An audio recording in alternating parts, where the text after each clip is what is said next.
I'm recording now. Oh. Do you have a better mic? You sound like distant. Do I sound distant? Yeah, you sound like you're talking through a headset. Because I am talking through a headset. I know. Is there a way to fix that? Well, my mic was disconnected because I'm trying to put everything in the closet, and it wasn't, that computer didn't want to turn on right now, so I'm back over here. So you don't have your USB mic? You never gave me a USB mic. You have a microphone. What are you talking about? Yeah, I do have a microphone and a mixer board, but I'm not using that right now because, like I said, I was trying to set it up in the closet. Oh, Harry, you sound like garbage. You sound like the garbage. No, I sound great. When you sound like garbage.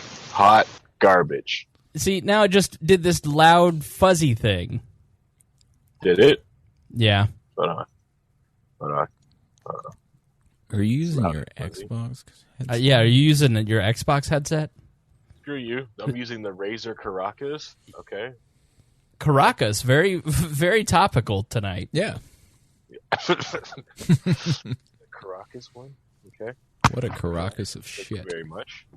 Terrible. You're terrible. And you look silly. Harry, What? is that really the mic you're going to use?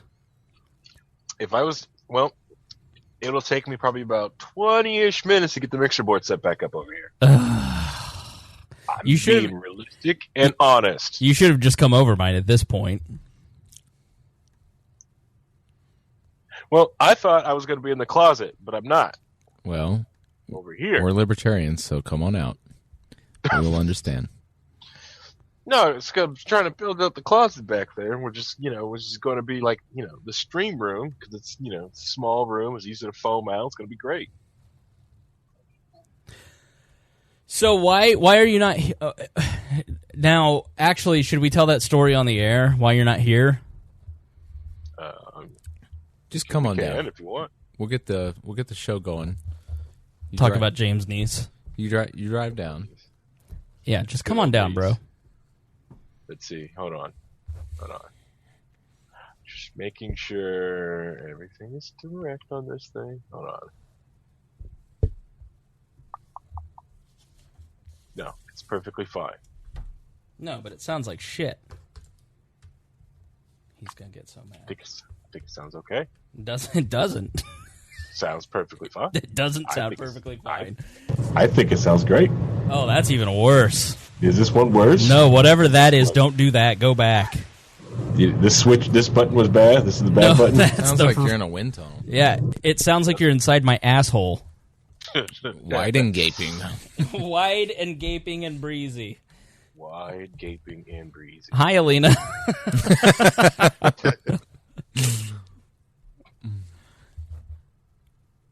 I think she's having problems. Yep. So, yeah.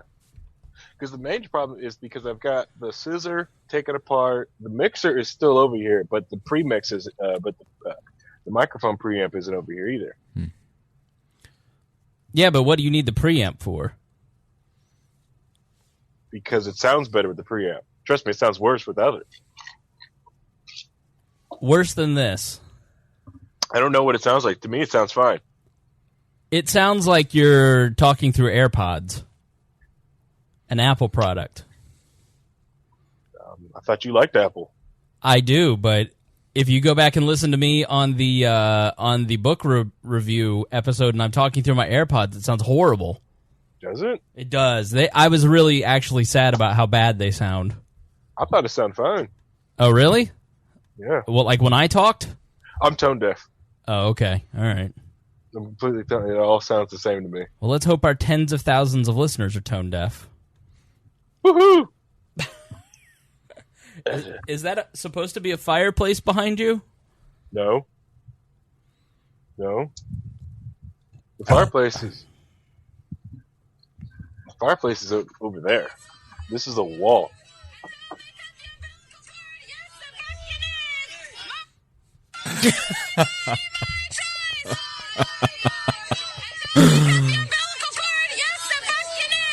Oh my God. I've had 2 abortions. I I'm glad you're not a mother, honestly, at this point. Not everyone should be a mother. How many times have you jerked off onto the floor or whatever? Ooh. What? What? Why is that a question? I don't know, man. I got to tell you, it's a bad idea to go with that route of like, shout your abortion, be proud of it. That's gonna backfire big time. Yeah. They should not. But we're not talking abortion because I'm not doing that. No, not tonight. Oh, good. But good. That's what she was saying. Oh, I'm proud I've had 2 abortions. Like, okay. All right. There's just too many males to be talking abortion. Not saying, we need a female to talk abortion. There's just too many males to talk abortion. As a man, my life has been touched by abortion. The one was not caused by me, but I've been touched by it. Jeremiah Laurel is taking his money back from the Pizza Society. Why? He's disappointed that he wasn't invited tonight. Jeremiah is never invited because he'll just make it about Boss Hog of Liberty. Tell him yeah, exactly. I think it's a mistake when people say, "Oh, only women can talk about abortions." Like, if you've ever been a man who's been in a relationship with a woman who's had an abortion, you have been touched by abortion. Trust me. It's kind that is a fair, logical argument you have there. Yeah, and it will get eradicated by the fleet of feelings as you get, Facts don't care about your feelings, Harry. No, well, you see, I want to believe you, but the the bombardment of feelings was, bomb you in the Stone Age. I don't care. Drinking more of that bang, huh? Mm-hmm. Sipping on that good. What is she doing? Sipping on that hitter. So what happened with James Neese? You actually hired him? Yes, I did. And it was the best and worst thing I've ever done. Why? He is a great employee. Uh-huh. And he goes 110% all the time. Yes. That's a problem when you try to leave at 5 o'clock or try to leave early because he wants to go 100%. Because he's still cucking, bruh. He still wants to go. Oh, he's been cucking all week because, are we recording? Yes, we're recording the bonus part. Oh, so just go to Patreon, people. Yeah. No, he's been cucking all week. See, not only because he came in week after I offboarded the other guy, so he gets in there and he makes sure he gets that old guy's chair. He's drinking out of his coffee mug. He's like, no, it's got to be his coffee mug. All right. Using his computer, everything. It's all got to be his. Oh my gosh. I was like, okay, yeah. Is he brilliant? Heck yeah. And he's shown me several different things I've never heard of, and his style of IT is different than mine. Mm-hmm. We come from 2 different worlds. He doesn't really like the world of IT I come from, and it messes, and ours don't really mesh that well, but I like his world, so I'm willing to relent. That won't last. You think so? No. You two. Second he tries to cuck you, bruh. He tried to cuck Aaron. Did he? Yeah. No, he just tried to get tagged in. No. Hi, Alina. Hey, can you hear me? Yes. How are you doing? Good. How are you? Good. Are you going to turn on your video? I can. All right. That'd be great if you would. Can you see me? Huh? I can see you. Cool. So Alina, I met at that particular party that Aaron was, where James was trying to tag in, and Alina was on Snapchat. This is not going to be on the main episode. This is just for the subscribers. She was drunk at a party, and I was not drunk at a party. I was at a party, but you were out somewhere, and you started snapping back, and I was like, "Oh, who's this girl? What's up?" No. Short brunette. I, of course, slid in her DMs. Now, what happened to your head wrap? Your boyfriend said to look as Hispanic as possible. I took it off. But at least you're wearing the gold hoop earrings. Yeah, I have to. Then people won't believe me that I'm Hispanic if I don't have a man.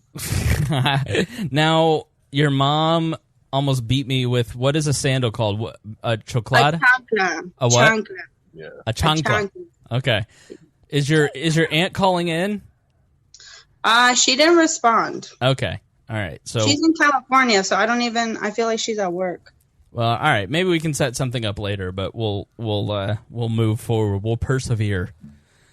Sweet. Okay. So, Alina, you can stay the whole time, but if we get to the shutdown part and you're like, I'm done with this, you can bounce. But shit,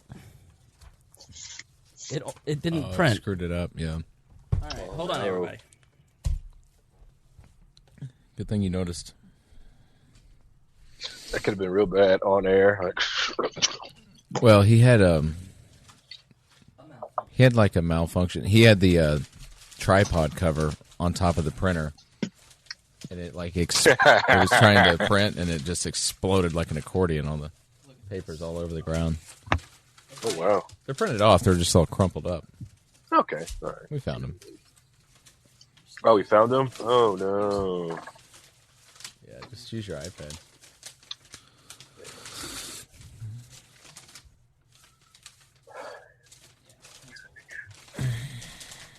Should I piss real quick?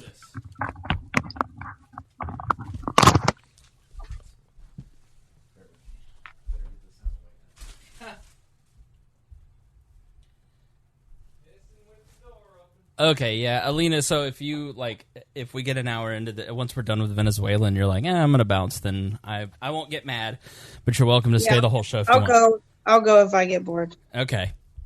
Then I'll just obsess over you leaving because you were bored. Okay. Is that your dog? Oh, that's Harry.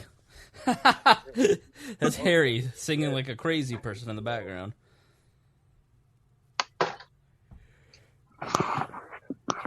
I was like worried that your mom thought that you were going to get abducted by like Venezuelans or something.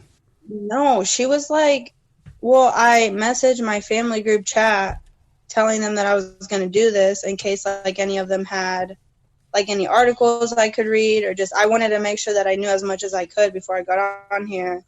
And that was earlier today, and I was like, oh, I need it by this time because I'm doing a podcast. And then, of course, my family's like, oh, send us a link. Like, I want to watch it. And I'm like, no, it's okay. Now I have to but then I told my myself. mom, and she was like, you have to get your aunt on here. Like, the whole country is dependent on your aunt getting on this podcast. And it's like, okay. According to the Young Turks, we're very influential as libertarians. Yes. Okay. They're very worried about us. Da, da, da, da. Okay. Where'd it go?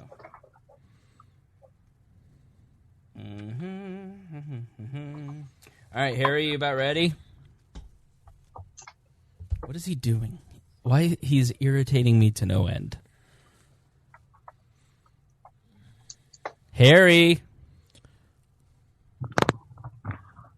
Vámonos a la verga, vato. No tenemos toda la pinche día para tu mierda. What are you saying? What? We don't have all day for your shit, Harry. Alina, did you understand that? I got it. You have to say it with more anger, though. Yeah. Yeah. To his brouillon. All right, Harry, I'm going to start recording. Okay. This meeting is being recorded. Oh no. All right, let's get back to some boring subjects. Understand the risk to our country. Freedom brings people together. You're listening to the We Are Libertarians Network. Learn more at wearelibertarians.com. Welcome to episode, I think, 339. We're going to talk about Venezuela tonight. We're going to talk about the shutdown. Lots of great information. Harry is remote for reasons we'll explain. Aaron Ewert, after a 2-year hiatus, is here. And our friend Alina is here. She is, I'm afraid of saying her last name because her mom might beat me with a chakala. So, a chakla. So, tune in. This is recorded on January 29, 2018, and we'll be right back. Warning, this show is for adults, produced by semi-adults. So the language is sometimes strong and offensive. I don't know what I said. Welcome to We Are Libertarians, where our goal is to help you sound smarter while talking to your friends. We examine current events from a libertarian perspective while treating modern politics with all of the irreverence it deserves. There has been lie after lie. We toss out the screaming heads, put people before political parties, and give context to the news to make you think. Now, here's our host, a 15-year veteran of politics and media, Chris Spangle.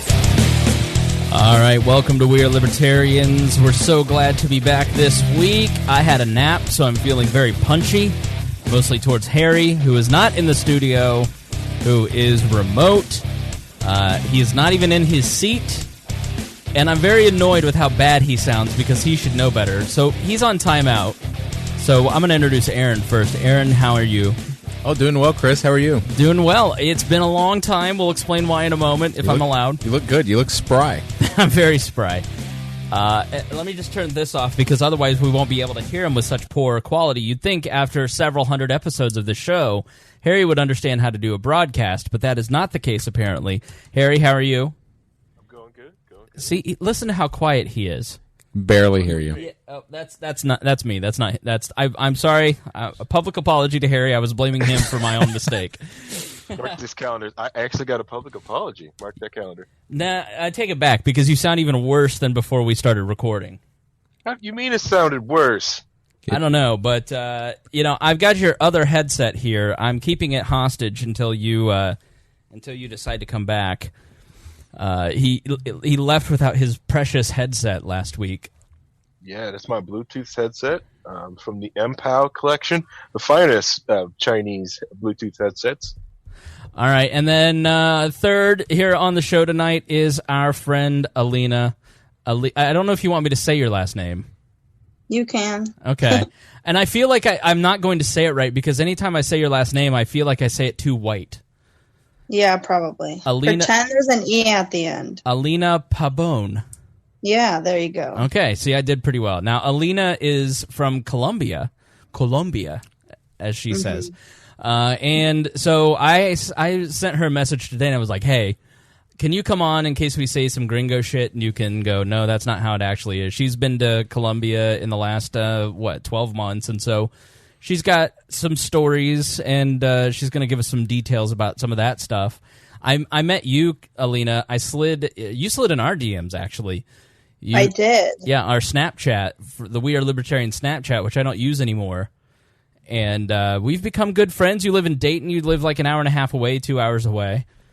Yeah. Yeah, and so she's a libertarian and in college. And then Aaron has not been here. Do you want to say why you have not been here for 2 years? Oh, well, you and I have the distinction of being the only two members of We Are Libertarians to have a divorce caused by We Are Libertarians. Well, I mean, it didn't help. Didn't help. It didn't. No, in my case, I was. And we had a rule in place at the time. I don't know if you guys do that anymore. Yeah, don't cause any marriages to end, and unfortunately, that rule got violated in your case. Well, it got brought up in court, but right. That and the memes. Right. We Are Libertarians has been, that was Alina with the bottle clinking, and I was going to yell at Harry for it. But then I remembered her wada. We Are Libertarians has actually been in a court case, in your court case. Yeah, it sure was. It's in the minutes. Very distinct. Yeah, you've not been on the show forever. A lot of things have changed since you've been on the show. Sure. Where's Greg? All right.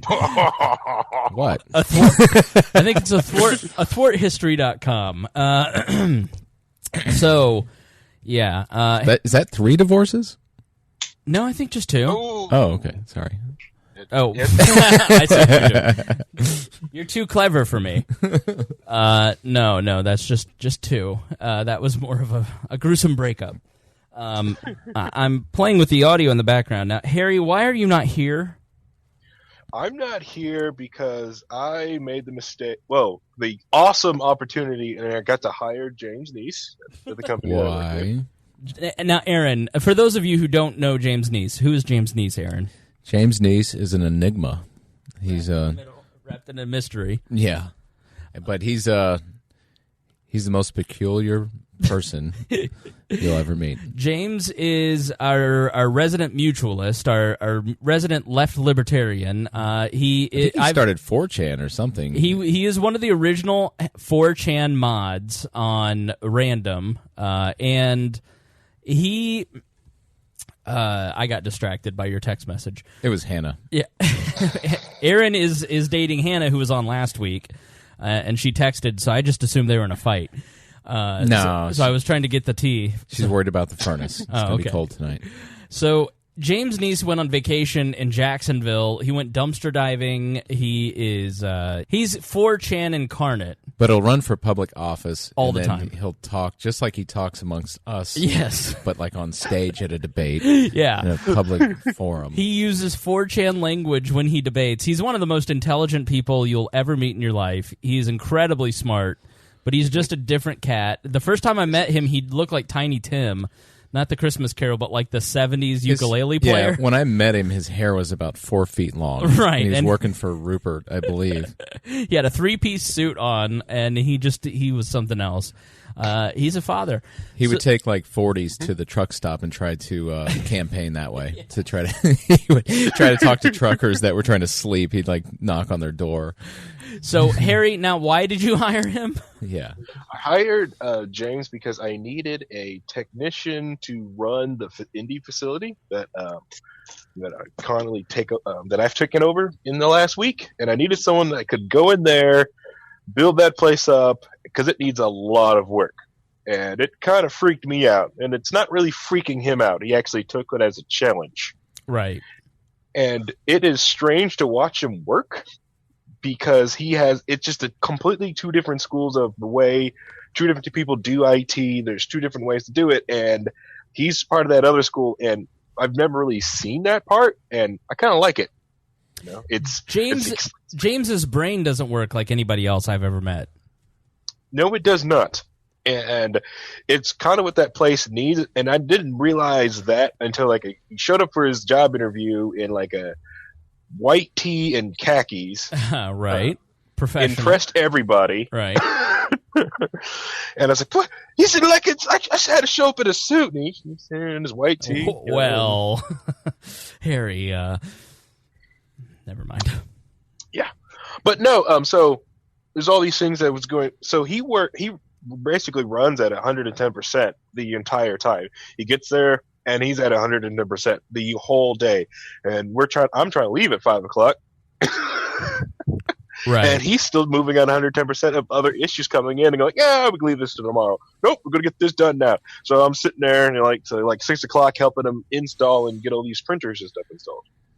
Yeah, and so you text me at you're always on time. You're always here right at 7 on the dot, and 6:30 you're like, hey, I can either be real late or I can zoom in.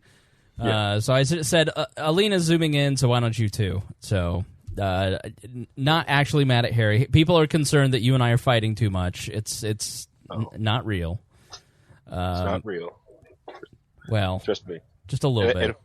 And if we did do it, we'd make sure, on air as we do it, throwing things at each other. But for God's sake, can you please sit still? Alina is just sitting there like a statue, she's just statuesque, and you've been around Nice too much. You're ticking all over the place. Yeah. All right, sorry. I'm trying not to move. I can't help but inspect his basement. I know. Looks like he needs some drainage. What is that? Let's switch the view here. What in the world? He's gotten some water before, and they had to trim the bottom of the paneling off. It looks like clearly water up to this level. What is that behind you? Is that a fireplace? It's not a fireplace. Behind me is another table. This is where my mixer board used to sit back here. When I was streaming, I used to have the mixer board and everything back here. Right. Now I moved it to that side of the basement, which is That's right. He has a soundboard and a good mic, but he chose to use this for the show tonight. I have a 1,000 square foot studio here in the Cyberloafing Studios, And I am setting up another location to stream it because the spot where I'm streaming at now was meant to sit with the other cyber loafers here at the stream. Well, I'm by myself now, so I don't need this massive area. So I've been setting up a new recording area in the corner, in the closet. But that doesn't change the fact, what is that hole in the wall behind you? Oh, that is where they cut the paneling here because it did because water didn't get in here, so they had to cut up to the they cut up that high for the what is it? Yeah, the so you had a flood remediation. Okay. Yes. Okay. All right. Because So when after you could have just said that. That's all. That's we could have started there. Yeah, because I got this house in right around the housing crisis. So the person who had the house before me, they foreclosed, and when they foreclosed, they turned the power off, and when they turned the power off, they turned off all the sump pumps. Ooh. So what happens to a basement? It floods. Aaron's. If you're in the Indiana, Ohio. No, I just do Central Indiana. All right, Aaron. Yeah. Aaron does crawl space. What do you do? Well, stabilize foundations. I fix wet basements. I fix damp crawl spaces and lift sinking concrete, sidewalks, driveways, all that sort of thing. Well, hit Aaron up. So, all right. Now, let's jump into Venezuela. This has all been fascinating, believe me. No, let's stand back and watch. Let's not jump in and go there. Let's not jump into Venezuela. To give you just the real short Cliff Notes version, there was a recall. So let's go way back. So Hugo Chavez comes in the we're not live tonight, so just to let them know that they can watch it. You can watch this all on YouTube. Normally we're live for our Patreon people, but because of the Zoom, we're just gonna stream it on Facebook and Facebook later. So check it out there. So now let's go way back into Venezuelan history, into the 90s. So in 1961, there was a constitution that was written, and then Hugo Chavez comes along in the 90s and starts promising a socialist paradise, and the poor are getting shafted, and I'm going to take all this oil revenue, and I'm going to do great things for you, socialize medicine, food, all kinds of poor relief, which he ended up doing, which is part of their issue. And he becomes president in 98, 99, I think. 96. 96. And so he becomes president, and in 99 they hold a new referendum, and they form their new national legislature. And that is there's a guy who says he's president, okay? And the guy who says he's president is head of that legislature. Mm-hmm. Now, last year, when Maduro came into power in 2013, when Chavez died, he narrowly won an election. And right as Maduro takes office, Chavez builds up all this poor relief, all this massive spending. They never laid off the spending, but oil prices were really high through the 2000s, and so they could afford it. But then right as Maduro takes over in 2013, oil prices start to plummet. And when that happens, all of a sudden, they can't afford to pay for anything. And so they start printing money. Stop me if this sounds familiar. And eventually it tips into hyperinflation, and now we're looking at a country where your average person has lost 28 pounds. It's called the Maduro diet.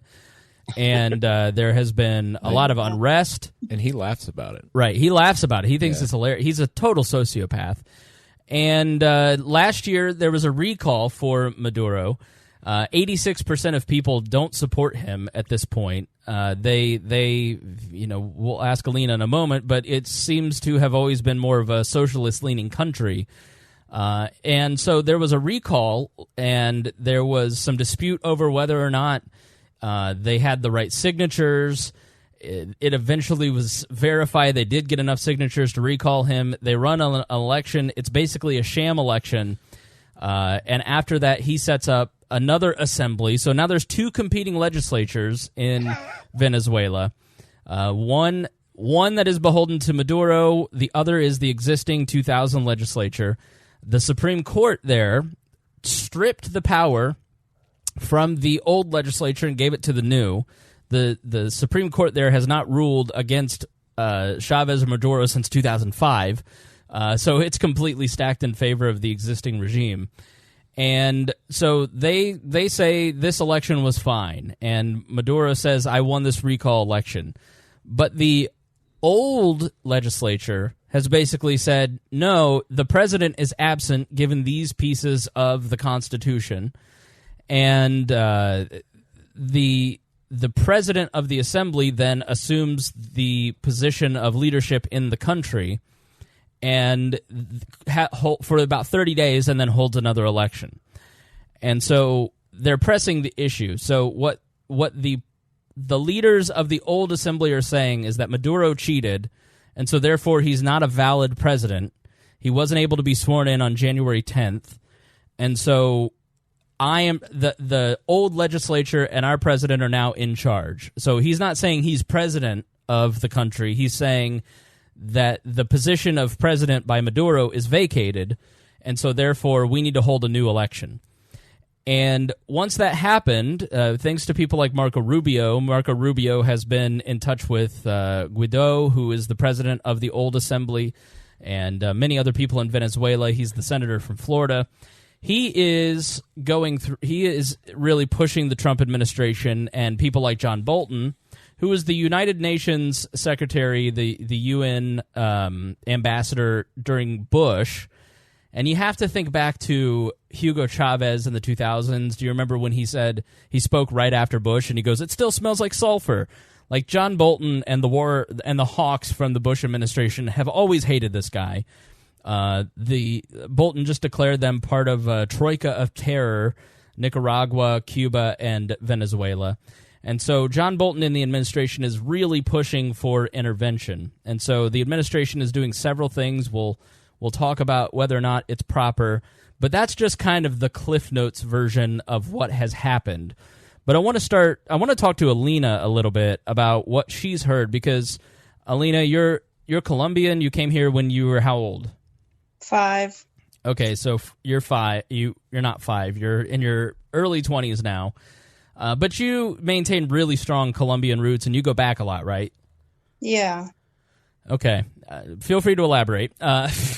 So when you talk to your friends and family, like, what kind of connections do you personally have in your circles to Venezuela?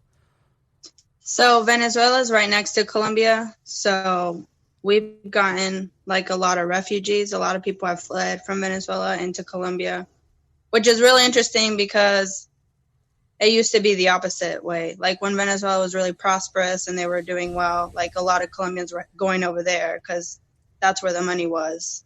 Yeah, during the FARC revolutions, it's probably about the time that your parents emigrated here. A lot of people were going to Venezuela where they were oil rich, and now I saw a Vox documentary where the guy was interviewing this family who had gone to Venezuela, and so when refugees came to Colombia, they said, "Well, you helped us, let us help you." Yeah. Is there a shared ancestry there? I imagine there probably is. I don't know. Okay. Like, I think there's something like, did you tell me it was 10% or 10 million people from Venezuela have gone into Colombia? Well, the thing that I watched, it said that 10% of the people have fled. I don't know if they've all gone to Colombia. I assume that a lot of them have, just because it's right next door and it's probably the easiest. Mm-hmm. And when I was just there this summer, and like this has been going on for years. This isn't like a just happened thing. So people have been going to Colombia from Venezuela for some time now.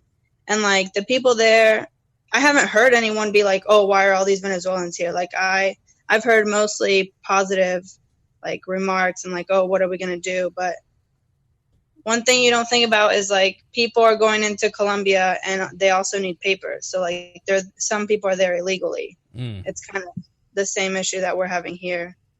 What is the vibe of immigration in Colombia? I mean, is it, from the founding of this country, for whatever reason, for a country of immigrants like America, they've wanted to keep immigrants out. I mean, what is the feeling towards new immigrants coming into Colombia? I think that they're open to it. Like I said, I haven't heard anything bad. I think what I've heard most people say is like, how do we help these people? Like, what is it that we can do? Because it's not like, because in Colombia, there's also people that need help. And so It's just like, it's not like there's just open jobs and like open houses and like all this stuff for them to just come over and be able to take.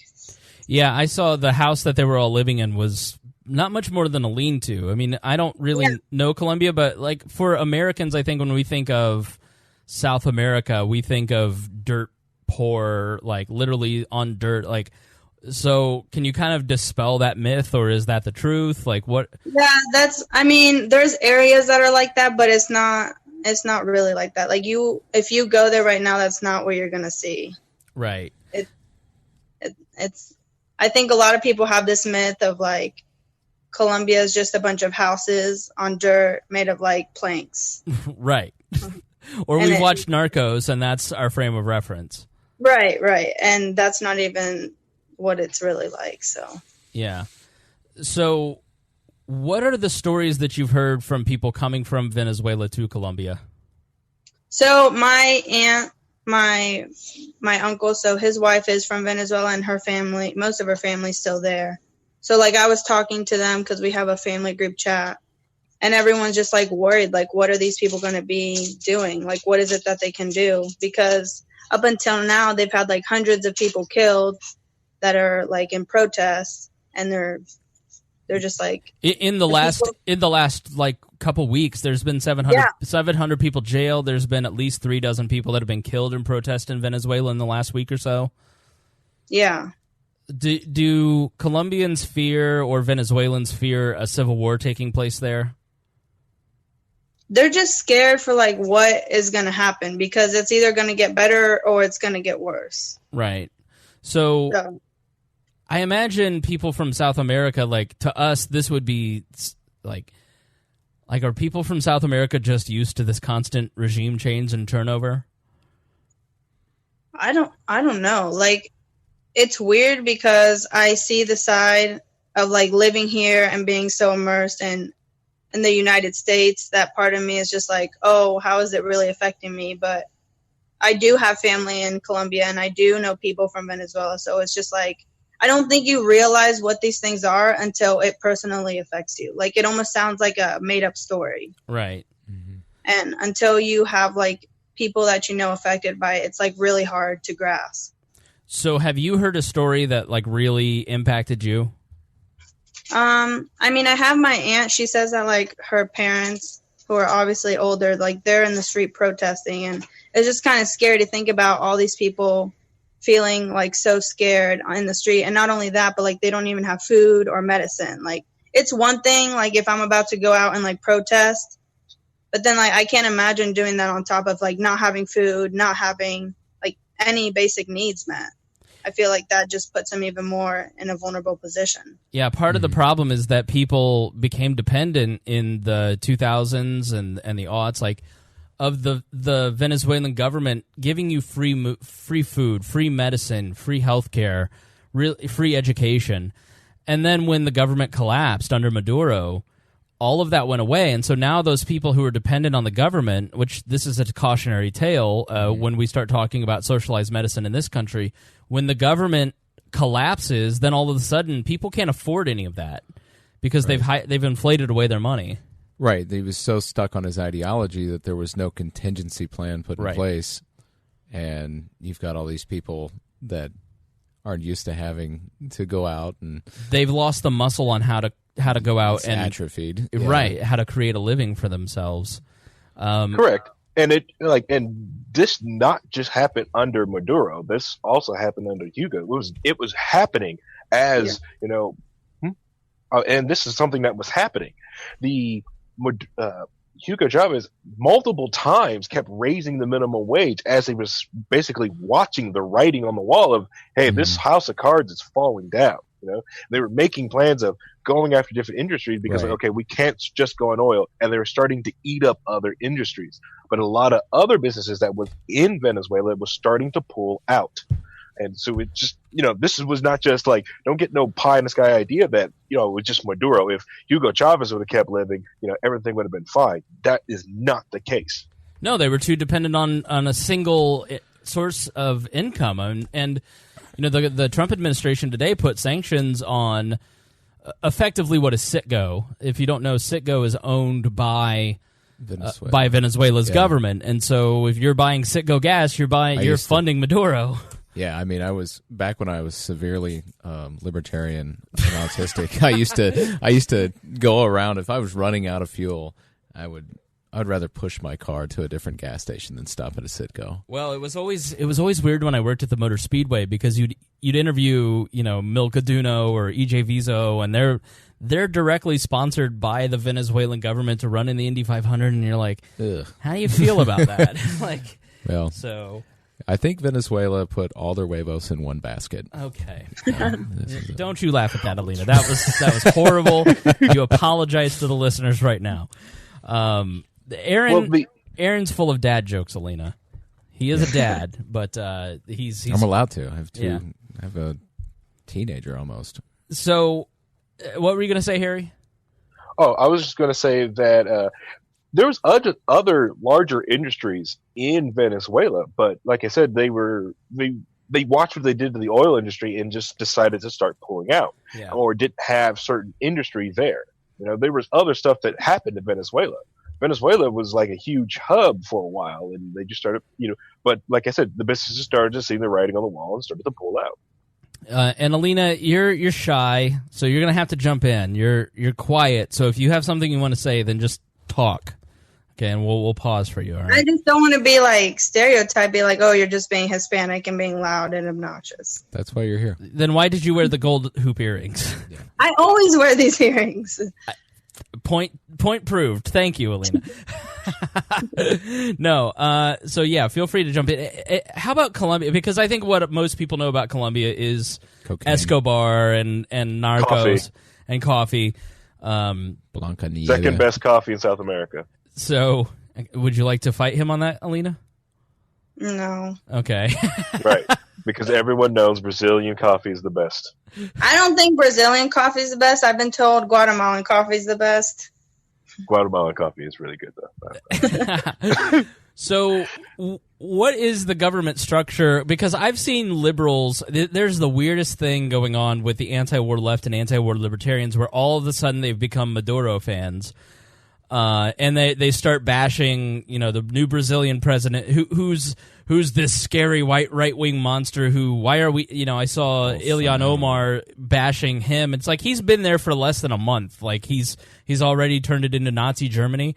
It's just nonsense. But I've seen Colombia's government get tagged with this right-wing government because in a lot of South American history, you have either socialists like Hugo Chavez coming on fighting for the people, and then they centralize it for their gang and then give a little bit to the people, or it's the right-wing elites who kind of pool resources for just themselves and then they give a little bit. It's not really, it doesn't seem that much different. But what is the structure in Colombia? I know there's been a lot of arguments and back and forth in the Colombian government lately. I mean, there's a lot happening in Colombia right now. They're still dealing with the FARC.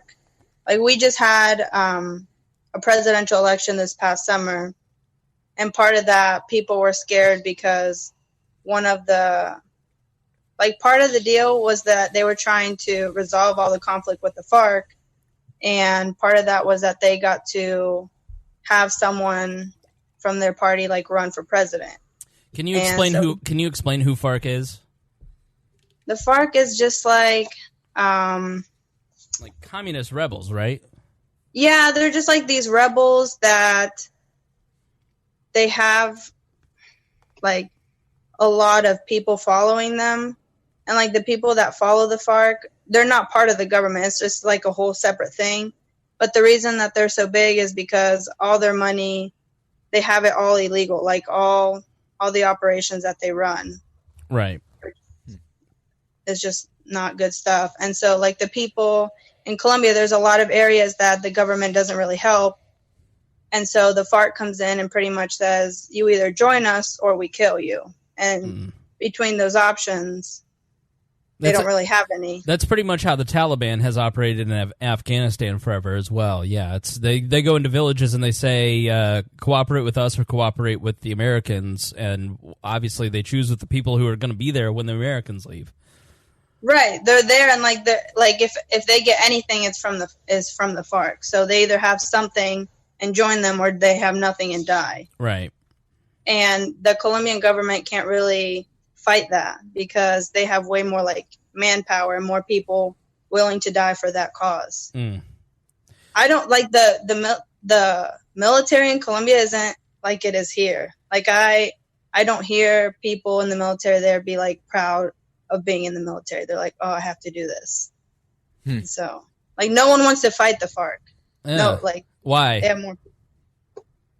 From what I understand, is like they have like more people and more resources than the government does. Okay, so it leads to an uneasy tension. So is the who is the elected president of Colombia, and are they like some right-leaning dictator, as the left is portraying them? Not really. Like it's weird because like the elections that we had this summer, I guess that in order for someone to be president, they have to get like 50%, and the political parties there aren't like they are here. It's not like just Democrats. It's and more just parliamentary. There's like a lot of different political groups there. Right. And so it breaks it up even more. And so when we had like since I live here, I had to go all the way to Detroit just to register to vote, which is like 5 hours from where I live. Right. Wow. Then on a different day, I had to go to Chicago to actually vote. And then since no one got like the minimum in order to become president, they had to do a whole nother election. And you have to go to Chicago again. I wasn't even here. I was in Colombia when that happened, so like I couldn't even vote. Like, well, you sent me the video of all these, because I didn't really know what was going on. It was late last week, and you sent me this video of all these people in the streets. And Venezuela and Colombia, their flags, their colors seem similar. And so I thought, I literally said revolution or soccer. And it could have been either, but it was the Venezuelan protest. I mean, it was an absolute mass of people. Yeah. And, you know, I heard the weirdest thing. I heard the weirdest thing from Daniel McAdams, and we'll kind of get into this. We'll get into the notes here in just a second. But Daniel McAdams, who is the co-host on the Ron Paul podcast, he was on Scott Horton, and I respect Scott Horton a lot. I don't know Daniel McAdams to say that I really respect him, but I mean, if he's with Ron Paul, he's probably cool. But the Scott Horton podcast that they put out today or yesterday about Venezuela was really weird, because they almost were trying to make the argument, especially McAdams, less Scott Horton, that Maduro was a legitimately elected person, which he wasn't. That recall was completely fixed. And so therefore, why are the people in the streets, why do they get a bigger voice than the people who vote? And I think from a Western perspective, from people who are here, when we look at people, Alina, when we look at people in the streets in Venezuela and we see that many people, like that's a visual thing. I think this happens anywhere. We look at it in third world countries or developing countries. We look at people in the streets and we go, wow, that's really inspiring. When it happens in Western countries like France, oh, this has to be stopped. This is outrageous. We can't have this sort of thing. But when you hear the idea that the people who voted are, and their point was, why do people in the streets have more legitimacy in the minds of Americans than the people who voted? Well, I think we think that all voting is corrupt in South America. I mean, is that a valid thing to think? Yeah, I think so. Really? Well, from what I understand of what happened in Venezuela is like the people that did vote were either bought to vote. I mean, I feel like they say that even here in the United States is, oh, those people were paid to vote this way. So I think that people think that anywhere. Well, they were literally in that referendum, they were literally using terrorism to force people to vote in the rural areas for Maduro. And so he won by a pretty healthy margin when he barely squeaked by in the 2013 vote. You also have to look at how much of the population actually voted. Okay. Like they're saying that only 20% voted. And so, like, what happens to the other 80%? Like, if 80% of our country was in the streets right now protesting, like, I feel like that would be extremely alarming. Yeah. That's that's a huge majority of people. So before we start getting into the full nitty-gritty details of all this in our research notes, do you see a difference in Spanish press when you're reading press that's in Spanish versus American press? Like, do you see a difference? I don't really read that much, like, Spanish press, just because I feel like it's too much. What do you mean? Like, out of all my time spent reading the news, like, very rarely do I read the Spanish press. Like, the only time I hear it is when I'm in Colombia and, like, the news is on, or, like, people in my group chat and my family in my group chat are, like, talking about something. But I very rarely am like, oh, let me decide what to do in my spare time. Oh, I know, I'll read some news in Spanish. Like, right, okay. I can't say that I'm very up to date with that, or, like, know very much about that. I thought when you said it was too much that, like, they wave chacalas. Yeah, chanclas. I'll get it by the end. I just think that's really funny. If you get beat enough with one, you'll remember the name. Yeah. White people use Hot Wheels tracks. Hot Wheels tracks, Alina, in America, so when you have kids and you're raising them in the American way, you beat them with either a wooden spoon or a Hot Wheel track. That's the Italian weapon of ass destruction. Yes, so I'm in Germany and Italian families, in German and Italian American families, it's the wooden spoon. Now, in country bumpkin families, I've learned this week that it's Hot Wheels tracks. That and I think Hannah's parents had her pick a switch. Pick a switch, yeah. Now, Harry, what about black families? First off, it's more important to beat the kid with something that they love. You know, you get bonus points for that. So if you take something that they love and then you beat them with it. But it was like most of the time in black families, it is usually like the comb, shoe, closest thing that they can get their hands on usually. And or a belt. Yeah. All right, okay. Hashtag don't beat your kids. Hashtag peaceful parenting. All right, so let's jump into the notes. Let's give you more of the details about Venezuela. This was prepared by Hody Johns, who always does a fantastic job both on the dailies and on the notes. So if any of the three of you want to jump in and interject something, then feel free to speak up as we kind of go through the details of what's happening in Venezuela.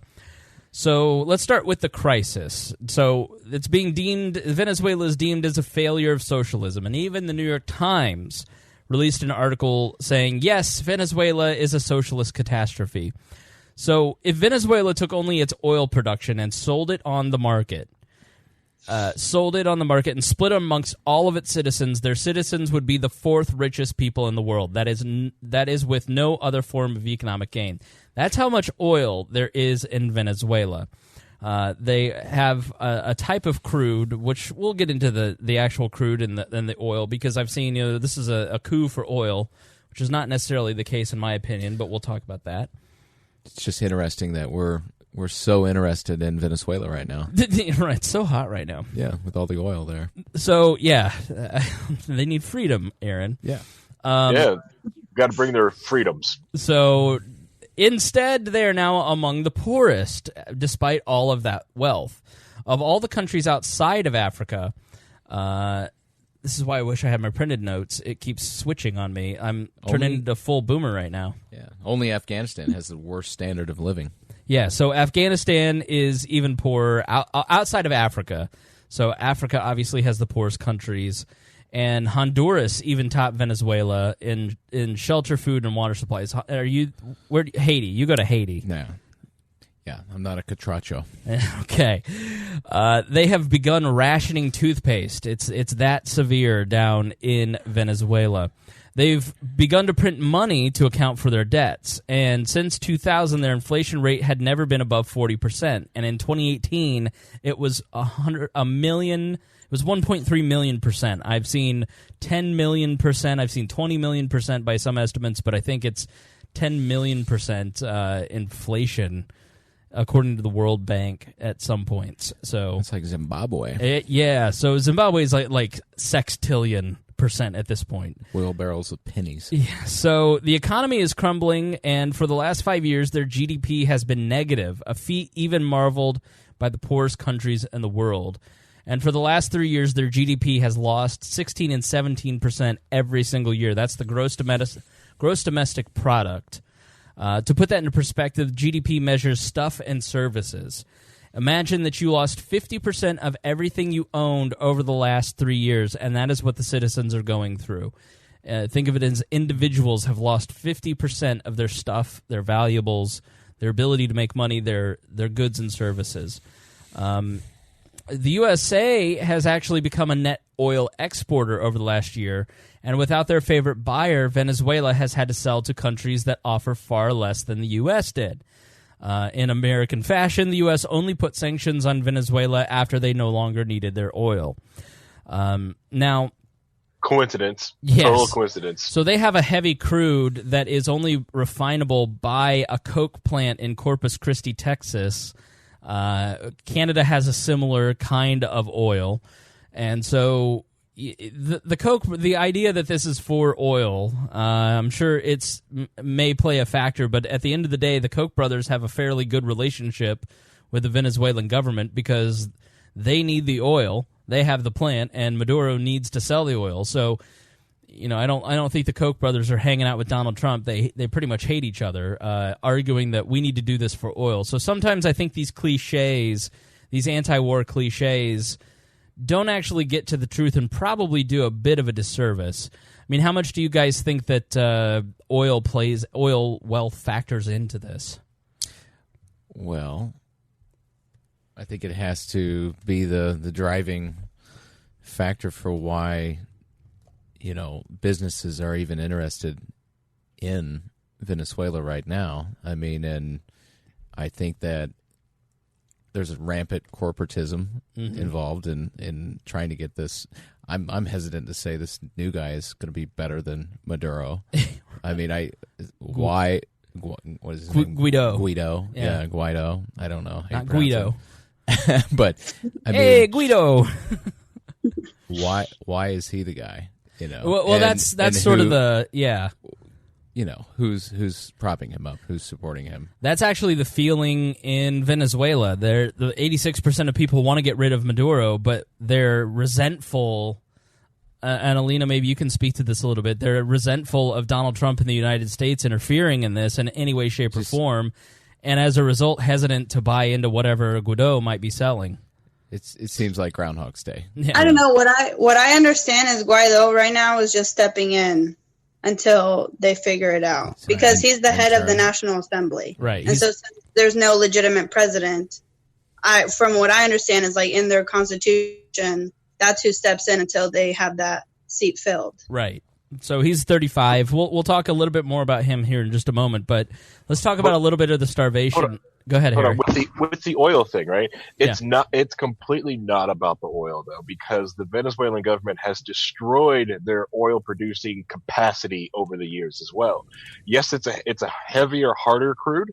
They also didn't put the money into their plants, so their plants that get it on the boats, that has been destroyed, has not been reinvested into. The boats that the shipping boats that can ship the crew barely pass safety inspection to go through a lot of different international channels, so they have to go around into different aspects because their boats don't pass inspection or cannot travel the sea to get to the United States either. Yeah, so it's a huge expense. And Harry, I really like when I dig into the details of this, it doesn't seem like the American government's getting a lot out of the oil of Venezuela. And so I know we kind of all listen, we've invaded because of the Monroe Doctrine. I don't think we're really going to talk about it in the notes, but the Monroe Doctrine essentially came about under James Monroe, the last of the founding presidents. And it was the idea that the Americans should have control of the Western Hemisphere, and it was at a time when America was very it was weak. I mean, it's the last of the founding presidents. The War of 1812 hadn't gone all that well. There wasn't really a military, And so the Monroe Doctrine was basically, we need to keep any European power out of our hemisphere because it threatens our security. And the Monroe Doctrine has been used to justify 41 different interventions in South American and Central American countries. And so it is very easy for us to look at a situation like this and just kind of go, well, history is repeating itself. But we do have to kind of dig into the details here and see exactly what might be taking place. Let's not jump the gun. Let's not say that we're staging a military coup. There's some evidence that obviously John Bolton would like to. But we're not at that point yet, and so is it a coup so the American government and the CIA can take over oil? I'm not seeing a lot of evidence as of right now that that's what's taking place. I'm not so naive as to think that this person, Guaido, is doing any of this by himself. Obviously, Marco Rubio's involved, John Bolton, Pompeo, the Trump administration are all involved in this, but I don't see a lot of benefit necessarily for the Americans to tip a country into civil war.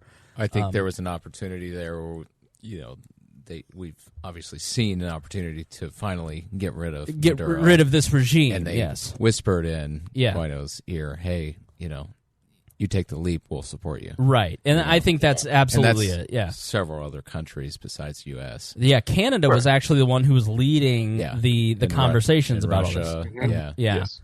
China's kind of playing a back seat because Venezuela owes them so much money, and they stand no real benefit to get rid of the communist leader there. China and Russia want to get their money back because they've loaned a lot of money to the Maduro government. So let's jump back into what's happening in Venezuela because we're so excited to talk about a coup that we're jumping ahead in our notes here, which is my fault. Who doesn't love a good coup?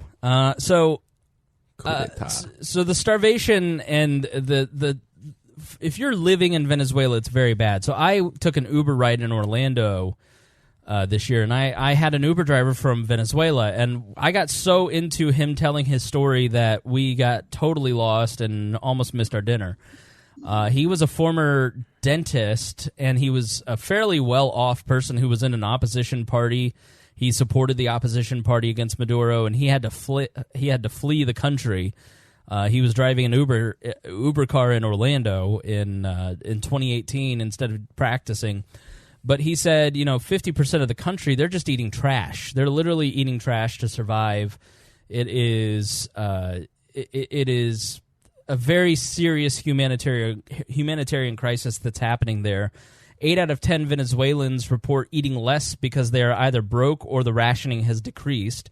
6 out of 10 Venezuelans report going to bed hungry consistently. The government has begun to cut down on food rations and even available purchase options. Over the last 4 years, cornmeal, bread, pasta, vegetables, dairy, and fruit have all seen double-digit percentage cutbacks. Beans and yucca, which is like a potato, dispersion has nearly doubled to compensate for this. So a lot of beans and a lot of is it yucca? How do you say that? Yucca. Okay. Alina, when I say they're cutting back on cornmeal and bread and pasta, vegetables, dairy, these are staple items. Yeah, beans and rice. Yeah. So 9 out of 10 people can't afford even the rationed food. But the thing is, I've been hearing that people don't have food for years. Really? Yeah, I've been for at least, I don't even know, maybe 2 or 3 years, maybe even more. It just keeps getting worse. In my head, I'm thinking, how can you cut back on nothing? What? Right. I don't even know how these people... How they're even surviving at this point. Yeah. Next is medicine. The waiting list, even for life-saving treatments, are prohibitively long, even approaching years. And a particularly sad twist of fate, Venezuela was the first country to eliminate malaria in 1961. Now in 2019, 10 of their 24 states have widespread outbreaks, and they are projected to have 1 million cases in 2019. Malaria is the number one killer of people in the world, which is why Bill Gates took it on. Alina, you were going to say something? Well, I saw a video, and it was talking about how they don't even have vaccines, so people are getting polio. Oh, wow. Wow. That's I mean, you've done a lot of work in Haiti, Aaron. I mean, it sounds a lot like what you've described in Haiti. Yeah, I mean, if not worse. Yeah. Sounds like, I mean, there's parts of Haiti that obviously aren't as bad. Right. And it seems like it's gotten better over the years. I haven't been there in a few years, but I've been there, over 20 times. Right. And started going when I was 17. But, yeah, I mean, the roads, the conditions of people's houses, and I think capitalism is playing a major role in bringing a better quality of life, right, even to the poorest of the world. They have cell phones and a way to communicate now. They can see the outside world. Yeah, once you remove an authoritarian like Duvalier. Yeah, and so, you remove that veil like you have here between your podcast studio and the kitchen. This is a multi-million-dollar studio, sir. And, so people can communicate and they can learn English and, through Facebook Messenger and things like that. I think I've seen the quality of life get at least twice. I mean, in the last 10 years. Last 10 years, way better than it used to be. Because, I mean, the average cell phone is just a few dollars a month or whatever down there. And I was surprised when I went there. They have cricket? No, their speed, come on. Their speed is much faster even than ours in some places, like 4G. Jeez. Yeah, so it's great. Well, that's it's not how it's supposed to be. We're America. Gosh darn it. So they're falling. More proof that the FCC sucks. Yes. So to Harry's point, they're falling behind on oil production. We've had innovations in fracking and shale, so we've become a net oil exporter. With government control of their energy department, Venezuela oversees gathering oil, and they have not yet explored either of these advancements. And they've had declining in barrels of oil since 2000. Now, the places that have oil have always been government land, for lack of a better word. It was always public land because these are places that nobody ever lived. So it wasn't necessarily a private property paradise to begin with. So it's always kind of been in the government's control, and obviously the governments there have fought over these resources. Now you move on to the population declining. So leaving Venezuela unannounced is illegal. Over 3 million of them have managed to escape. With so much of their population leaving, declining, or having a record number of infants die at childbirth, the debt can no longer comfortably expand based on population. Most citizens, knowing that most infants will starve to death, have stopped having kids, which is a very troubling and sad realization.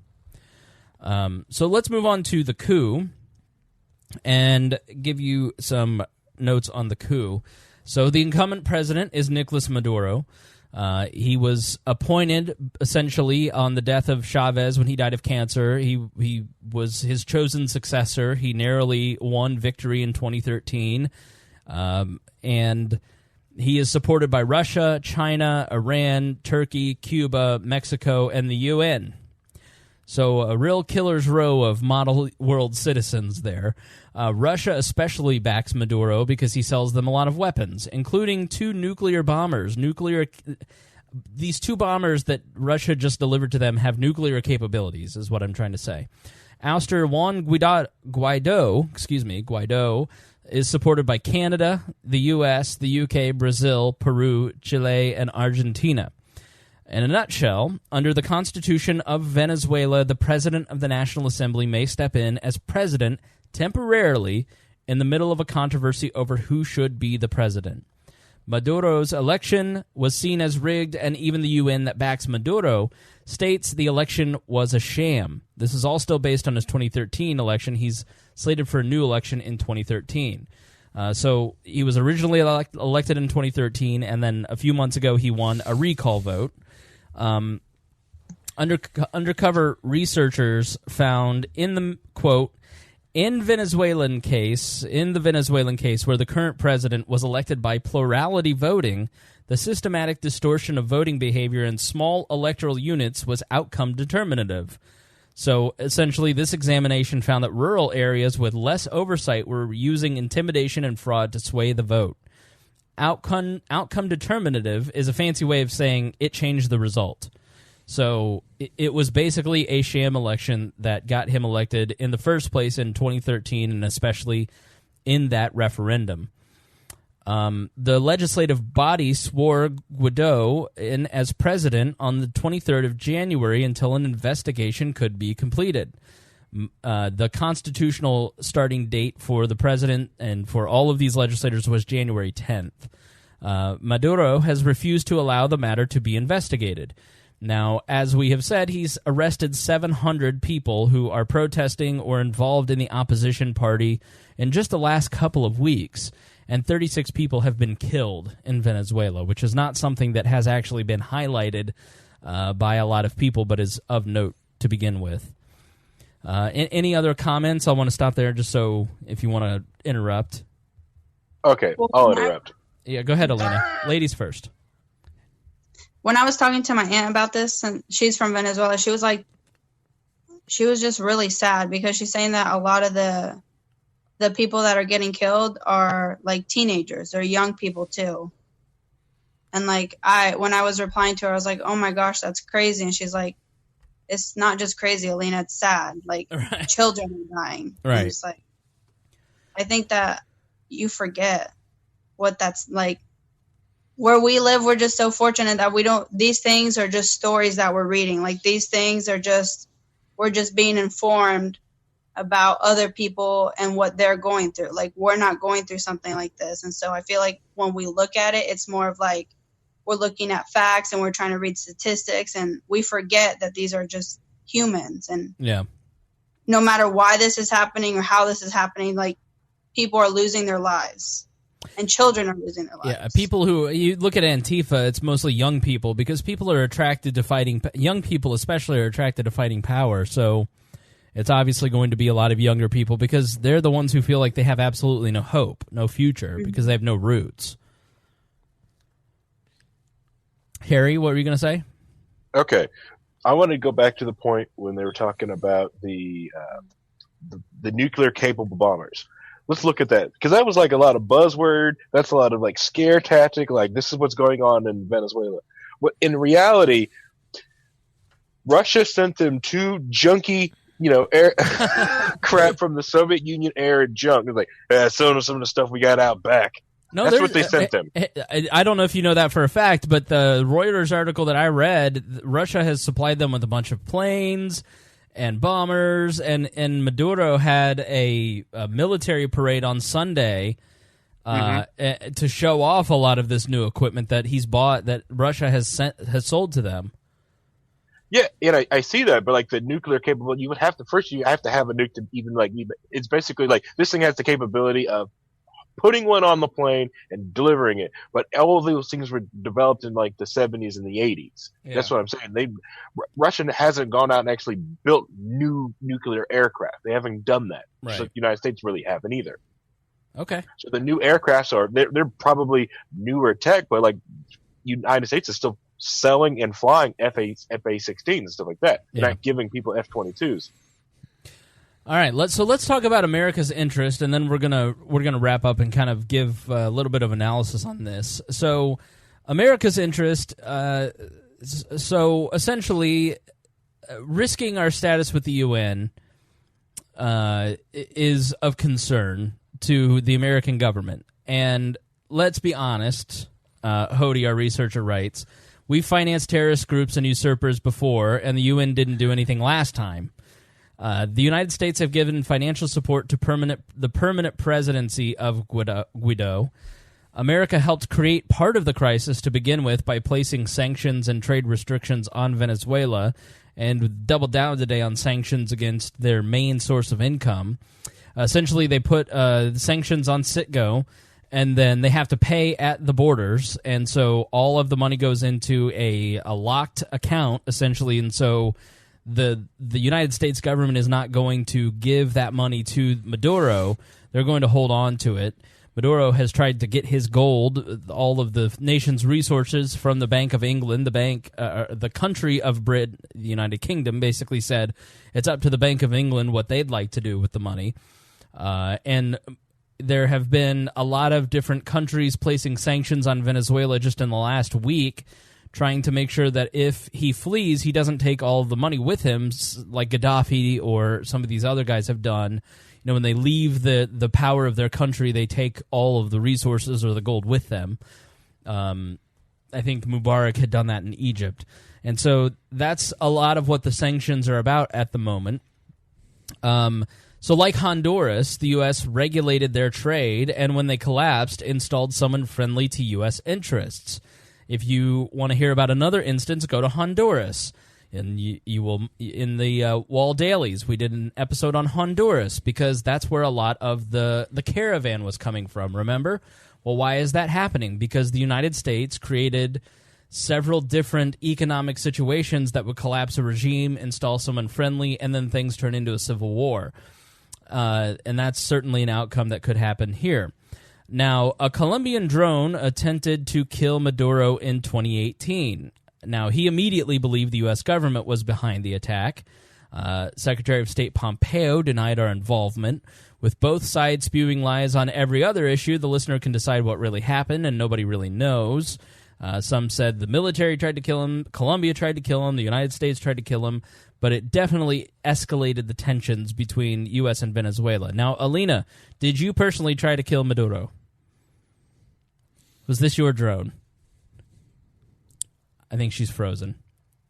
I was. I thought you died. She was like, oh no, they poisoned her. What did you say? We were talking about this Colombian drone that tried to kill Maduro last year. she's frozen. She's frozen again. All right, we'll move on. Yeah. That's classified information, clearly. Clearly, the Colombian government has gotten to her phone. The Trump administration has its eye on Venezuela. From a golf course, Trump casually has mentioned a military option to get rid of him. Rex Tillerson used to say he looked favorably on an ouster for Maduro. Getting Guaido in might mean avoiding an election, which means a U.S. ally for the foreseeable future in that country. And the Trump administration has already threatened to sanction anybody who might run against Guaido and win. Now, here's the thing about when it comes to Cuba, Nicaragua, and Venezuela, and I mean, Venezuela has always been the thorn in the side of the U.S. government when it comes to the Monroe Doctrine. A big reason why Hugo Chavez came to power. He was a very charismatic person, but his message was the World Bank and the IMF and the United States government and their banks and the UN, they come into these African and South American countries, they take our resources, they give us these bullcrap loans, and they basically subjugate our people, take our resources, and keep us poor. And I am going to take the resources that we are blessed with in Venezuela and fight the devil, the United States. You hear a lot of this rhetoric taking place in Venezuela at the moment. See, the devil's coming in, trying to usurp us. This is imperialism. They're doing it again. Maduro is setting up a choice for the military because Guaido is saying to the military, don't kill your fellow citizens. I order you not to fire. Maduro is saying, you either are with us or against us. You are either a traitor, and when we win this, we will punish you, or you're with us, the military, because they have been set up with a set of financial incentives. They are all behind Maduro. So the military. This isn't like Colombia, for example, where you have an army and you have the FARC. You don't have two military powers in the country of Venezuela. You have the military, and it's a pretty robust military, and it's certainly not a military that the United States would want to get into a fight with. And I don't think that, despite what John Bolton's pad said, where it said 5,000 troops in Colombia, I don't know that he necessarily meant that he was going to put 5,000 American troops in Colombia.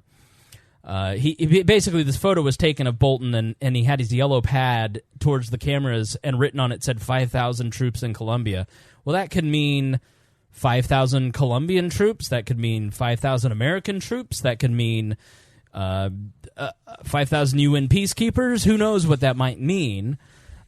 He says that was just a misunderstanding, which means that it's probably United States troops, and he's trying to cover his ass. So there's a lot of different variables, and part of the problem is that when the United States starts picking winners, like they're doing with Guaido, and people in the government, even Bernie Sanders, start lining up behind the challenger, what that does to the people in those countries is it gives them a boost. And they all think that the United States will commit troops. This happened in Syria. This has happened in almost every country. As I have been an adult and watching this, I have noticed that the United States morally gets behind a Guaido, and that leads the people in the country that are with Guaido to think that the United States will have their back at all costs, including military intervention. So they get really far ahead of themselves, and then the United States doesn't deliver on it. Their morale collapses, and then the Maduros clamp down tighter. People have poked their head out of the sand. They start getting decapitated, literally and figuratively. Mm-hmm. And then the situation just becomes even worse and even bloodier because the United States has tried to pick a winner. That is a serious problem with this. Obviously, no one looks at this situation. That's why I was absolutely stunned by what I heard on the Scott Horton show when I hear someone like McAdams basically saying, Maduro's the duly elected president of Venezuela. How dare we? And he's kind of like in a veiled way supporting Maduro, even though it's not what he was doing, but it comes across that way. But there's always like this weird thing with the Ron Paul show right now where it's like Russia's not bad, China's not bad. McAdams in this interview basically said, well, China and Russia say the election was fine, so it's disputed at best. And I sit there going, China and Russia are you believe China and Russia over the United States government? Like, I don't know what you're drinking, man, but like, I believe my government's corrupt, but I don't see a morally superior China and Russia. No. So I think we're falling into a trap where like we are so against military intervention that we're tiptoeing into saying Maduro's okay. And that is absolutely not a morally defensible position in any way, shape, or form. When you look at what has happened in Venezuela, and I'm sure you guys agree, there's no way that you can look at what Maduro has done and how he has acted and see anything other than an absolute corrupt, murderous authoritarian who needs to go. Now, should we be involved in that? That's for the listener to decide. I say no, because we mess it up worse. But I don't think that Maduro is somebody that you should ever even in a veiled way, try to say is a legitimate person to rule over people. No. I think we're going to leave a vacuum there, and Guaido's not going to be the guy that fills it. It's going to be probably a worse dictator than what they have now, because I think the economic situation is going to get worse before it gets better. And whoever fills that spot is going to, ultimately is going to be left holding the bag, so to speak. So to speak. Harry? Yeah, well, the other thing is, how can I put this? Hugo Chavez's daughter has already exited the country a while back with millions of money, and have already raided that place. Right. So the places already have been looted. How can I put it? It's sad to watch it keep happening because it's just this slow death that has just been spiraling around, just watching Venezuela just circle the drain for what it seems like, 7 years now? So I feel like it's been 7 years. I've been watching all the crap show of Venezuela for I think close to a decade of just watching it go down. So there was an article in Cato today that kind of Juan Carlos Hidalgo made a point. This is a really good article with 5 misconceptions about what's going on. And one of the points, one of the misconceptions, quote, the opposition is encouraging the armed forces to launch a coup.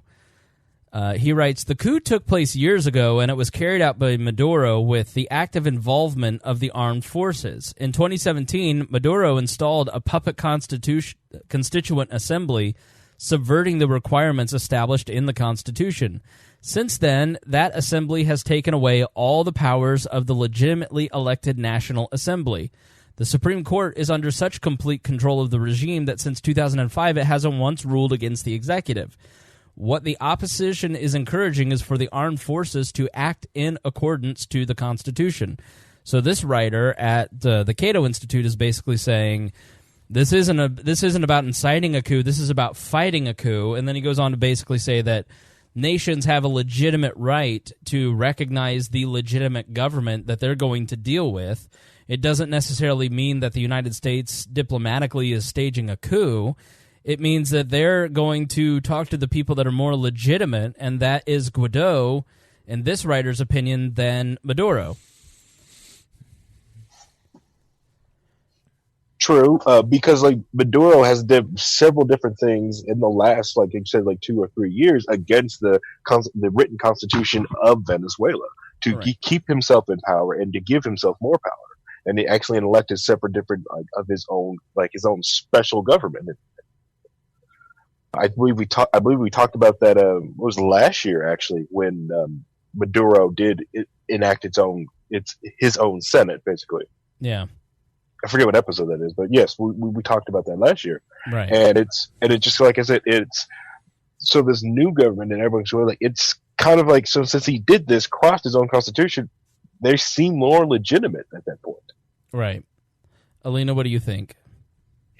Well, I'm just thinking about like the comments of being like, when you say you don't think that the U.S. should help. And I don't know how I feel about that, but whenever you guys say like, oh, that country's already looted, it almost makes me think like, oh, we don't have anything to gain from it. And so then it's not even worth helping. And it kind of, I don't know, I feel like that's a really bad message to put out there. Because at the end of the day, the way I see it, it's just these are people, and we see these people suffering. And like if I personally could do something to help, I would want to, if that makes sense. Like when you say it's going to get worse, so do we just watch? Like, well, let me go, Harry, because here's where I look at this, and I even said in a group chat the other day, I go, this is when it's a shitty time to be a libertarian, because this is one of those times where your principles conflict with exactly what you're talking about, Alina, where you want to do something, you want to help. And so I don't hold these beliefs because I'm selfish, and I don't want us to do something because I don't think that it will that helping doesn't benefit us. I look at it in the way that you look at the track record of success. Helping has been the problem in a lot of ways. When you look at these 41 different, there was a Colombian professor. I'd have to look this up real quick, but he basically outlined the 41 different. Let me just look at this real quick. All right. Well, it's the same thing with the American Revolution when they fought off their oppressive regime. They did get help from the French, but the French only did it because do a gigantic middle finger to the English, and so. Yeah. So John H. Coatsworth wrote an article. I'll put it in the show notes. United States interventions, and Coatsworth basically is this Columbia University professor that outlined the 41 different interventions that the United States has instituted. And when you look at the track record of the United States intervening in South America, it hasn't been very successful. And we tend to make things worse. It's just like I was talking about a little bit ago, where when you are, as a nation, not going to follow through on the things that you promise to these opposition parties, you end up getting them slaughtered.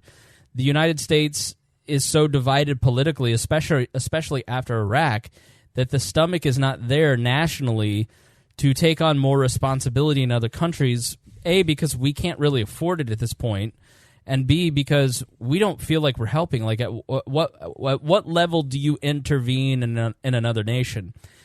I don't have when I look at this situation, if the surface of information that we have in front of our face is just that we have accepted a new set of diplomats from a country while they're working out their constitutional issues, then I don't necessarily have a problem with the president accepting a new delegation, right? If the CIA is currently in Venezuela and propping up someone who is going to be Pinochet, Chile is a great example. The United States propped up this right-wing dictator in Chile that started throwing people out of his opposition out of helicopters. So Aaron's in favor of that, but just joking. So part of the argument that people like Chavez have had is that when the United States has supported opposition in Latin American countries, we're choosing the right-wing people who are just enriching the elite in that country, and they're doing nothing for the people. They're not actually supporting the Democrats in those, and I don't mean the Democratic Party, but the people who believe in democracy in those countries. We're supporting people who become dictators. And so by the United States helping, we've made a lot of bad choices. And so I think that's why, from an American standpoint, there's a lot of hesitation on my part to say, let's get involved, because our government picks really bad people for countries like your home country.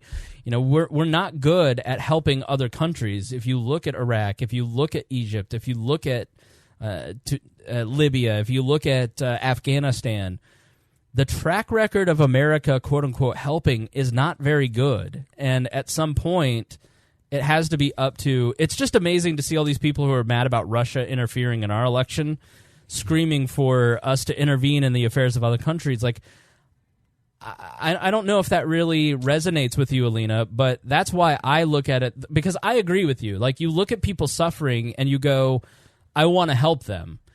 But having studied how we help them, we tend to put people in power that benefit the United States government and not the people of those countries. Exactly. Yeah. Well, I guess what I'm trying to say is, like, if this is like your first time hearing about what's happening in Venezuela, I would hope that your first reaction is like sympathy and like feeling bad for these people, and not necessarily to like sit there and think of like, oh, well, they did this wrong and this is happening to them because they're socialists and like, yeah. And like, it's really easy to just point fingers and be like, oh, it's this person's fault, or they did it because they did this wrong.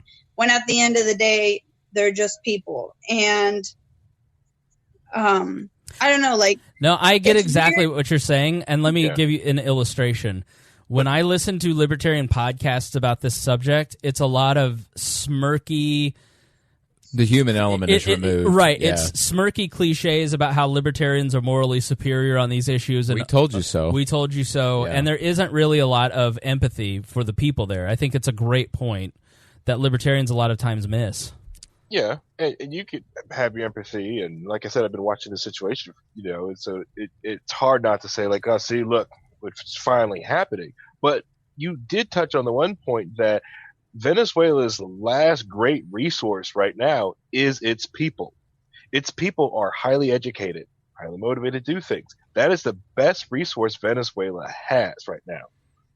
They have set up tons of different factories. A lot of people know how to work these machines. That what they need is the capital investment from a capitalist system to go back and invest and get them to diversify the economy. That's what's holding them back. So right. I don't want you to think that when I say that place was looted, it was looted monetarily. That's what I'm talking about. But for people, the human element that's there, that's the richest thing that they have. Because the Coca-Cola bottle, there's a huge, massive Coca-Cola bottling company plant in Venezuela. It's huge. It's massive. Tons of equipment and machines are there, but it's inoperable right now because the Venezuelan government took it over. Alina? Yeah, I don't know. I just, like, maybe it just makes me feel different just because, like, I know people there. Mm-hmm. And, like, I have a hard time just separating this as just another story that's going to come and go, just because I have been seeing it for years. And even though it's like not necessarily immediate family, but like even if my family's affected, I feel like it's affecting me as well. And so I'm not saying like I have the answers and like this is what we should do. Like I said when I first started talking, it's like I'm not saying that I think we should go in or we shouldn't go in. Like I haven't made up my mind. I just like, especially like talking to this group of libertarians, like you said, sometimes I feel like they forget that they're humans. And like, I'm not saying that I don't like to joke, because like I feel like I'm like trying to be serious. But at the Alina, same time, like, Alina and I would never kill ourselves, but our favorite are suicide memes. so, but like, it's just easy to just talk about this for a little bit and then make memes and then make jokes and then just forget about it because it's not affecting our day to day. Next thing up on the news cycle and right. then filter it out and because on to the next. I've had a lot of people come up to me and be like, oh, what's happening? What's happening? Like what just happened in Venezuela? And I think it's because it hasn't been talked about in the United States. Like for the US and for most people, like this is the first time they're hearing about it, but it's been going on. Like I think it's a great point and a great reminder. And it's something that we always try to keep in mind. When you hear things in the news that's happening to real people, like even Judge Kavanaugh, or Roger Stone, like people who are the villain in the news cycle, like they're human beings with emotions and feelings, and so like what must they be feeling? Or the people of Venezuela, like, oh, look at those idiots who chose socialism. Look, haha, don't you get? But like, there's reasons why everybody makes the choices that they make, and a lot of times, I mean, we have our biggest group of people that support We Are Libertarians on our Facebook page are soldiers. Veterans are the number one job of people that like the We Are Libertarians Facebook page. You know why? It's because those people have had to have these conversations, and they're the ones who are actually fighting the wars, and they're the ones who are dealing with the government, and they're the ones who like were 18 or 19 in a crummy financial situation and signed up for the military and got in there and realized what a cluster it was, and then somewhere along the line fell out of the scales fell from their eyes, and they started to go, there has to be a better way. They find libertarianism, and then those people just go, I don't know that the libertarians, I believe the things that they believe, but man, when I see the dead soldier memes, I don't know that I can be with these people. Those are the black and yellow. No, it's not, man. It's so much more. It's so many more libertarians. Like if you see the people who, like, there's one guy that I really think is funny and has good memes, but he puts up a dead cop meme about once a day, and you just go, dude. Yeah, you're not winning hearts and minds. You're just taking somebody who could be an ally if you talk to them. Yeah, it's like, who hurt you? Right. Like, I mean, the Free Talk Live guys in Keene, New Hampshire started meeting with the police officers in their local town, and over a series of coffee dates convinced most of the police department to quit. Yeah. because they talked to them like they were human beings. So I don't think that it's necessarily that you live and breathe it and that makes you different, Alina. I think it's that you just gave us a really good reminder that you should approach every story with empathy and realize, like, the Venezuelans, and every time you post one of those memes and you kind of joke about it, realize that there are real people who are starving, and there has to be some sort of resolution for those people. Yeah. So, and that's the hardest part, I think, because you look at this and you go, I don't want this socialist robbing these people and taking them over. So you want to do something. You want to help. Exactly. Your empathy is triggered. And I think a lot of people go, well, military intervention or propping up another regime, that's the thing to do. But at the end of the day, you have to look at the results of that. And that's not the most empathetic thing you can do, because it just brings more misery for these people.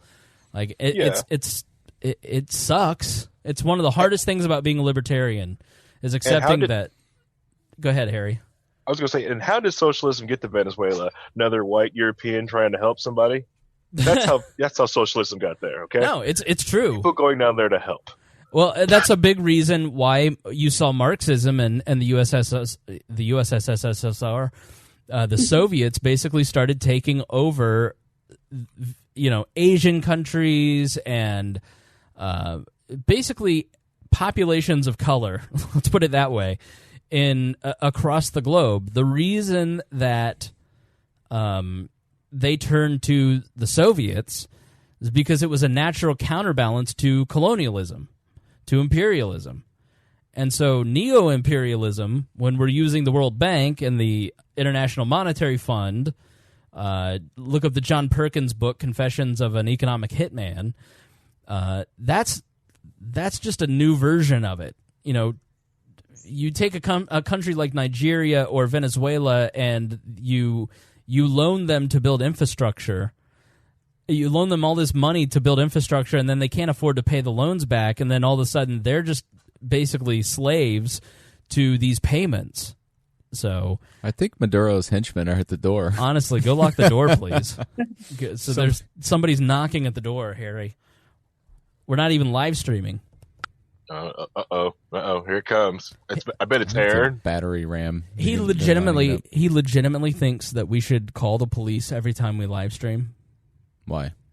Because if we start a live stream, Alina, then someone might prank us and they'll say that we have drugs here, and then they'll have a SWAT team kill us. Now they will, for sure. Right. Oh yeah, now they will. Harry... I like how he says us. I like how he says the word, the cops will kill us. Okay, I like how he says that. Well, I'm harboring a known African American, so Harry was laughing at that. Let the record state that he had muted his channel and he was laughing. Unmute yourself so people know that was a joke. Okay, fine. Making me look racist. I'm not racist. I have a black friend and a Colombian friend, right, Alina? Very diverse. Very diverse. And Aaron, he's got hillbilly genes. Strong Appalachian roots. Oh my gosh. Alina, he got back on keto. He lost 20 pounds in a week. He went to CrossFit once and got 6-pack. That's how aggressive his hillbilly genes are. Yeah, well, it was just, quit the Busch Light. I guess if you don't drink like 12 to 14 a day. If you don't drink 778,000 beers a year. Yeah, it was a lot. Yeah. I don't know how much it was, but it was a lot. And my IRA has taken a huge hit, by the way. Yeah, he was vested in Anheuser-Busch, AmBev. I was going to retire at 42, only a few more years ago. Hey. All right, so... You know what a 30 rack of Busch Light is? How much? It's a bushel. It's called a bushel. No, I'm turning your mic off. That's enough. No more jokes. Unmute. No. That's awful. No. They didn't even recognize. Write that one down. Alina, you didn't even recognize that was a joke, did you? Nope. No. It was that bad, Aaron. I'm sorry. They can't all be zingers. And I laugh at a lot of stuff, so that's right. saying. Yeah, Aaron's much. I think you hit the mute button. Honestly, Aaron's much funnier than this. You are Tad Western's cousin. Yeah, I am. And the misery in that family has produced two very funny individuals. Misery? Your family. What makes people funny? Yeah, humor is misery distilled. Sure. Now, all right. So, what do we do about this? I look at it and I go, at this point, this is a constitutional argument between these various groups. We have a constitutional argument taking place right now with Donald Trump. What if the Russians, the Chinese, the European Union, Venezuela, Colombia all said, we don't recognize Donald Trump as the legitimately elected president because of Russian interference, and we recognize Nancy Pelosi as the president? Would that not be destabilizing for the world? Now, for some reason, we think, oh, that'll never happen. But in a lot of ways, that is kind of what is happening here from a political level. And so I ask the three of you, should we get involved in the constitutional argument of another country, or should we allow them to work this out? I think the founders' admonition says peace, trade, and commerce with all nations and entangling alliances with none. Okay, whipping out some Washington on us. Yeah. The founder's admonition. Advice. Alina, so how do you think we should approach this? I honestly have no idea. Like, I don't think that just doing nothing is the right thing to do. But I don't necessarily feel like, oh, we should invade and try and take over and do all of that. Right. More of a wait and see. I think if it's possible to like help the people, like even if it's just like food and stuff like that, maybe. I really don't know. Yeah. But I feel like being like, oh no, this isn't our problem, may not be what I feel is right. I know it's unfair to ask you to come up with a solution to a world crisis when you've had 3 hours to think about it. So don't worry. But you brought a lot to the discussion that I thought was very very empathetic, which is what you're good at. You're usually good at trying to make me more of a human. It's hard. Harry, what do you think? See, I think we should get in an argument, not the United States, but human beings, and let them understand that the biggest problem in all this is government, and that they don't need one, and they should just toss it off and just not look back and just keep going forward. Yeah, I said it. Yeah, that's what I said. I mean, I'm not disagreeing with you. I'm just letting it marinate a little bit. You know, Alina, you got to let it marinate. Yes. All right. So we're gonna who robbed from them? The government. That's right. It's just the people upstairs. Who got people on live television and fired people? The government did. Our neighbors upstairs are either humping, or something's going on, or they're moving, or both. They're annoyed that I'm talking so loud. They said, "We just think you listen to the radio on Tuesday nights." But it's very distracting. It's very loud. I don't think you can hear it, but it's loud. Sound like a broomstick on the floor. It probably telling me to shut up. But he's pretty cool. He drew a dick on my car. So. Oh, that was who did it? Yeah. So I walked out one morning and we had like a foot of snow on our cars. And I just was wiping it with a big broom. And I almost wiped it off, and I saw this dick on my car, and I took a photo and said, "My car's been vandalized again." Everyone laughed. At least it had wheels. Exactly right. It's going to be -11 tomorrow, so hopefully it starts. But the old cock bandit struck again. He barely has wheels, that Fiat that he drives around. Harry, you drive a 1983 Subaru. Shut up. It is a 93 Subaru Estate vehicle. It's a legacy estate. It looks like something James Neese drives. Right now he's driving a Sebring, just like you. You know what? I'm going to do a daily on the shutdown. Do we want to talk about the shutdown? We're long into the episode. What do you guys think? Should we keep going, or should I just do this as a daily? We can pause and record the daily. Now you're thinking. Yeah. Now you're thinking. All right. That way Alina doesn't have to stick around and be bored with us. She's young and she's got to get out on the town and do young people things. It's too cold to do young people things. I'm already in my PJs. Oh, okay. You're kind of an old lady anyways. I am an old lady. Yeah. Well, she does have PJs, so yeah. All right, cool. Long sleeve is too cold. All right, so final thoughts for the episode. Aaron, final thoughts. Final thoughts. It was good to come back. Glad you had me. I'm glad we didn't have to get the tape down that you bought. I bought years ago this tape. In preparation for my that just next... says shut up. Because when Aaron would come on, it's just a low murmur of nonsense. Well, I was drinking back then. A lot. Yeah, you were very Two-Hearted. Good. You're very good tonight. Yeah, I was drinking Two-Hearted Ale with your former partner. And, former lover. Oh, no, just kidding.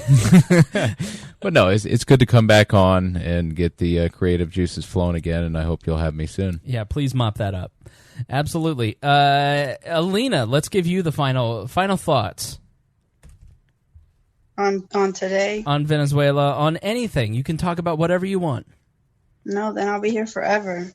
I don't know. I think it's really important for just people to realize what's happening. Like, I'm glad I was able to help in some way. Your mom was very concerned that that this would tip the balance. Yeah. No, she called me when she was at work, first of all. And then she was like, I need you to send me the link to the radio.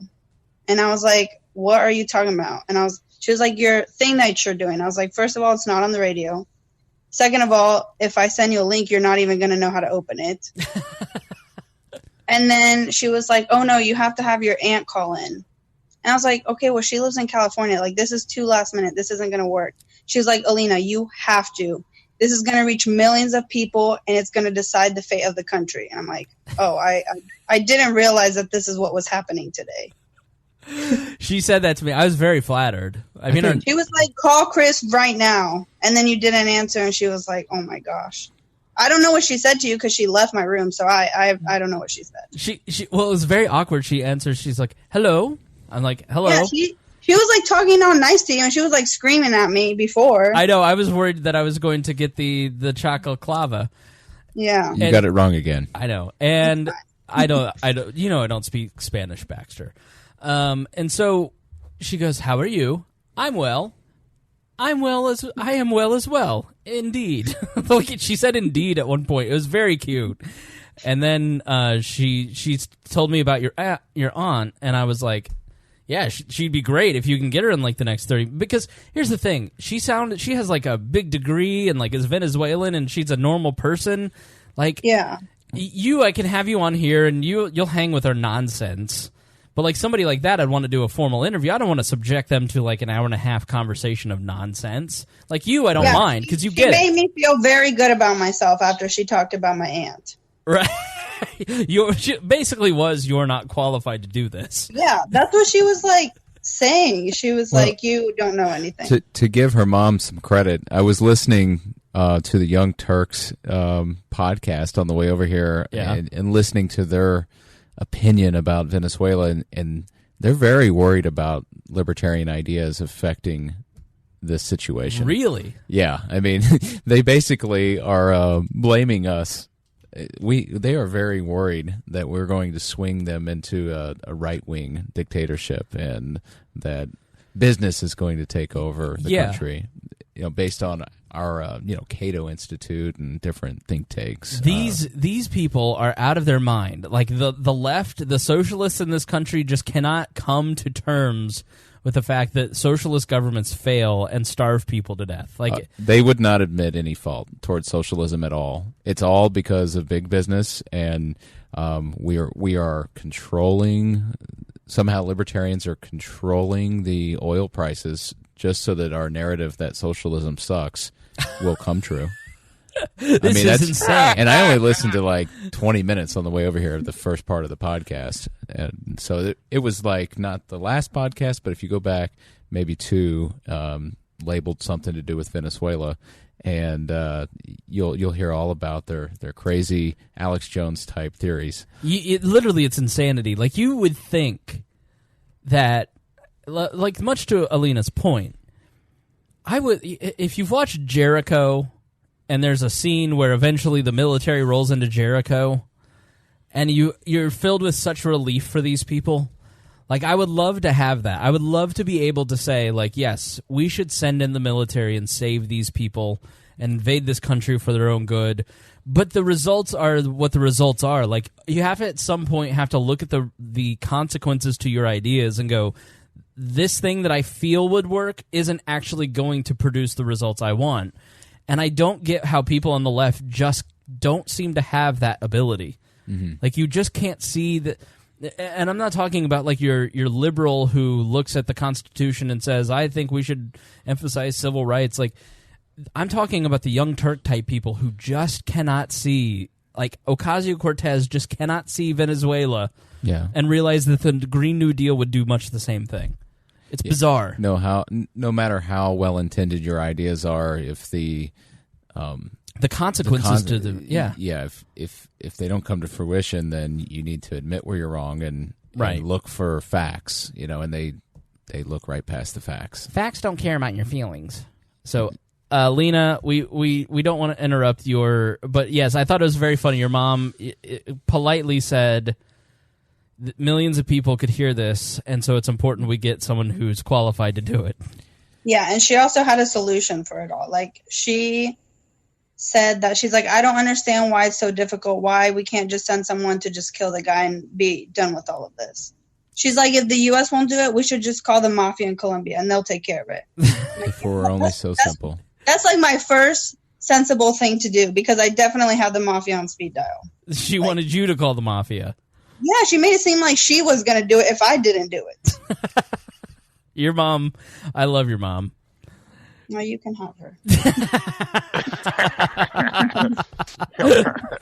For every Chavez, there's a Maduro, though, and you get rid of Maduro, there's someone else waiting. It's a great point. You create a vacuum, and you don't know who that vacuum's going to be filled by. Yeah, and we get rid of Saddam Hussein, and now you've got ISIS controlling Iraq. Exactly. So your well-intended ideas and always don't produce such great consequences. Exactly, and there's right. blowback to deal with. Yeah, there's a political power structure in place, and you get rid of one person, it doesn't mean that the whole structure collapses.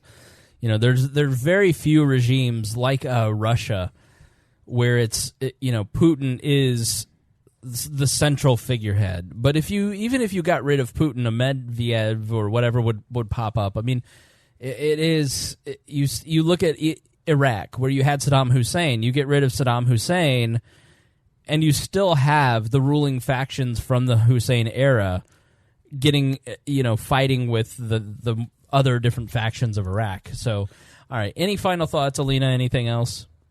No, that's it. Okay. All right. Harry? Correct. Just to sum up what you guys are saying, the power vacuum it's a real thing, and people going in to help with the best intentions, but sometimes you've got to let them do their own thing and sit back. And I'm not saying like it does stink when you think about it, like sit back and watch, but you just got to be. You can't go in there with guns. You got to be in there coming in with humanitarianism and compassion, because you've got to let them do their own thing. If they're going to get back on the world stage and become the powerhouse of South America again, they've got to do it on their own and not with any help from anyone from Europe or North America. They've got to do it on their own. At what point, Harry, does strategic support play a role, though? So that is the question that I would ask listeners, and I'd love to hear thoughts about it too. At what point now strategic support gets messy, right? So when you look at why is ISIS driving around in brand new Toyotas? Well, the strategic support that went to the rebels ended up in the hands of ISIS. They're very reliable. Correct. We need to keep Toyota at bay. Let them have Nissans and Chevy trucks, so they'll break down. Okay.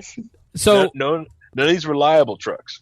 But what about lending legitimacy in this particular case? Just lending legitimacy and raising the issue of this 35-year-old Guaido by acknowledging his delegation over Maduro. Like, at what's the level of strategic support? You can what you allow is the businesses to find out if it's legitimate or not. If they're legitimate, businesses will invest. Allow the market to do that. Allow businesses to do that, because if it's stable enough for Coca-Cola to reopen that plant, and the person who's in charge of the government, is going to allow Coca-Cola to do what they do best and make money and bring in jobs and do everything in that economy, then that's who you let the businesses support those people that are there.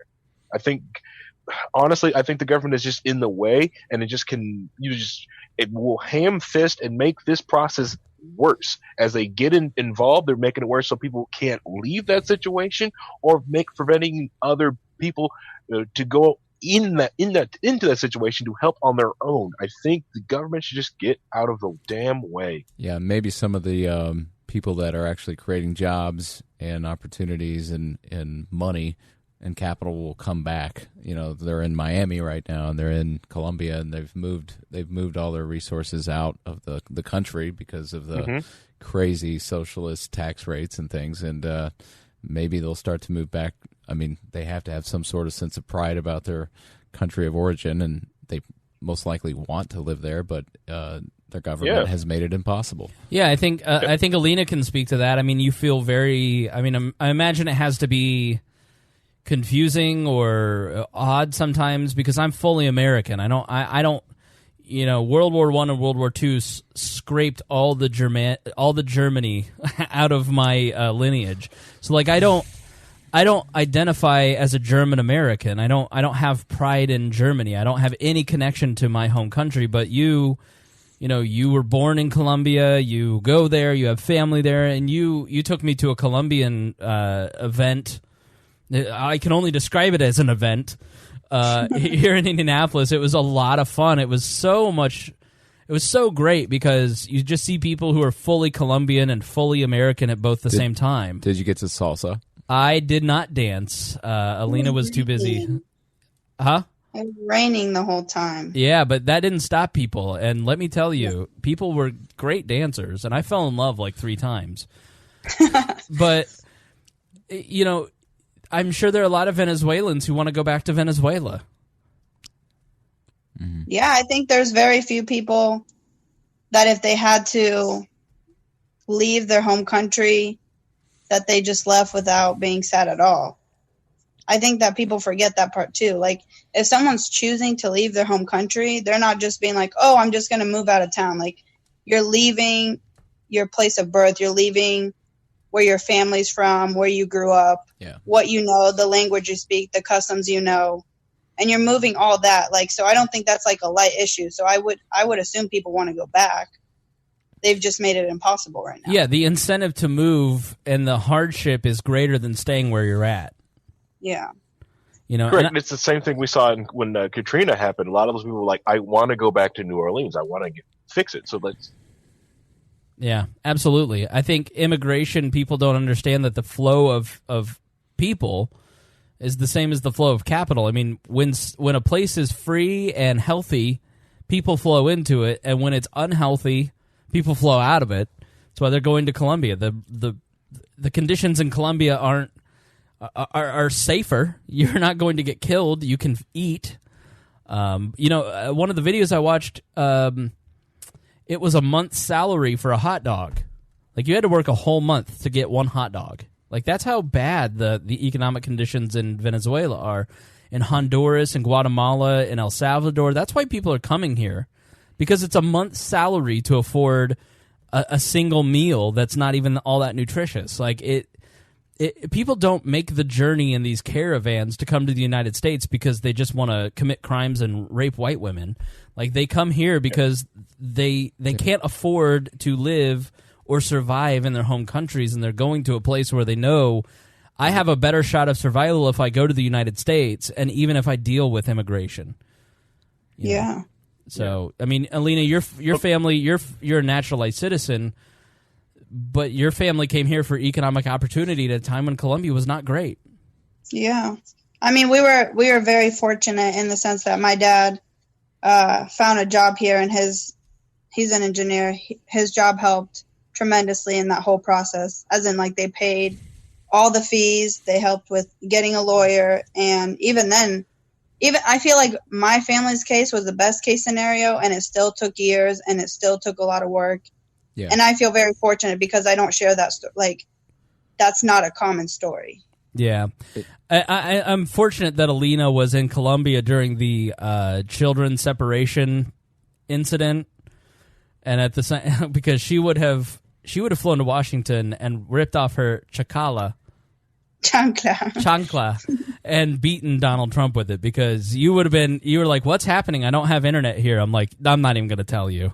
Like, yeah, no, I would have been livid. Yeah, it was bad. And then naturalized citizens, if they lied on they're starting to, like, even go after that, where it's like, if your dad had lied on his thing or whatever, then they denaturalize. But, like, it's crazy to me because you're an American. Like, you're 23 10 years this year. How long? 10 years this year. And you've been here almost 15. Almost 20. Yeah, you learned how to speak English how? When I moved to this country, I only knew Backstreet Boys songs. And Tell me. Yeah, there you go. And then my mom said I just didn't talk for months. So eventually I just picked it up. Tell me why. If you know Alina, her not talking for months is funny. So, Alina's baby pictures are the funniest things I've ever seen in my life because she just has a scowl her whole life. From the time she was born, she's just pissed she's alive. Yeah, my mom said I was born pissed off. Yeah. All right, Harry, final thoughts? He's muted. Sorry, choking actually from the Backstreet Boy comment still. But let's see. I did the Colombia is I will say this, like one of my final things, I was like, Colombia is a beautiful country. It's one of the few South American countries I would like to visit. It is freaking gorgeous. If you don't think so, or really want to see some of the true stuff of some of like the cool streets of it, the Grand Tour Season 3, they just went down to Colombia. The other, it's freaking gorgeous. The other thing, the hyperinflation. I think Luke Radowski of We Are Change went down to Venezuela last year and was just showing off the hyperinflation of Venezuela and like actual terms, actually going there and taking American dollars and trading it into bolivars. And then some of the the ripples of some of the stuff that was happening when a lot of people say like, hey, you can see it happening, was when Venezuela became a hot spot for Americans and Europeans on sailing trips to stop in Venezuela to exchange toilet paper and other essentials to trade for basically, they didn't have to spend money. They basically just brought essentials on their boats and sold them in the country, and they could do whatever they want with it and use it as money. But I'm done. That's it. Okay, all right. I try not to interrupt. Yeah. First time ever. Mark calendars. All right. So for me, I've said a lot. I won't cover Venezuela. I will thank Craig DaCosta, the Libertarian Coalition, Jason Doolittle, Ed Brehab, and Christy Avery for being our $100 a month supporters here on the show. If you love these kind of interesting conversations with fascinating people, it takes a lot of work to put all this stuff together. We've got the research team in Hody. You've got all the equipment that it takes, the monthly cost for something like Zoom, so we can talk to people all over the. Alina's 2 hours away, and we got to hear her thoughts. All that takes money, and all of that comes from the Patreon support. We really don't get paid for our time. Many of us put in tens of hours a week for a hobby, and we do it because we want to give you fascinating information that you don't hear anywhere else. So, if you like this, if you think that this is worth your time, then please become a patron of We Are Libertarians. WeAreLibertarians.com/support. You can sign up on PayPal. You can sign up through Bitcoin or the Patreon. You can sign up many different ways and support us many different ways.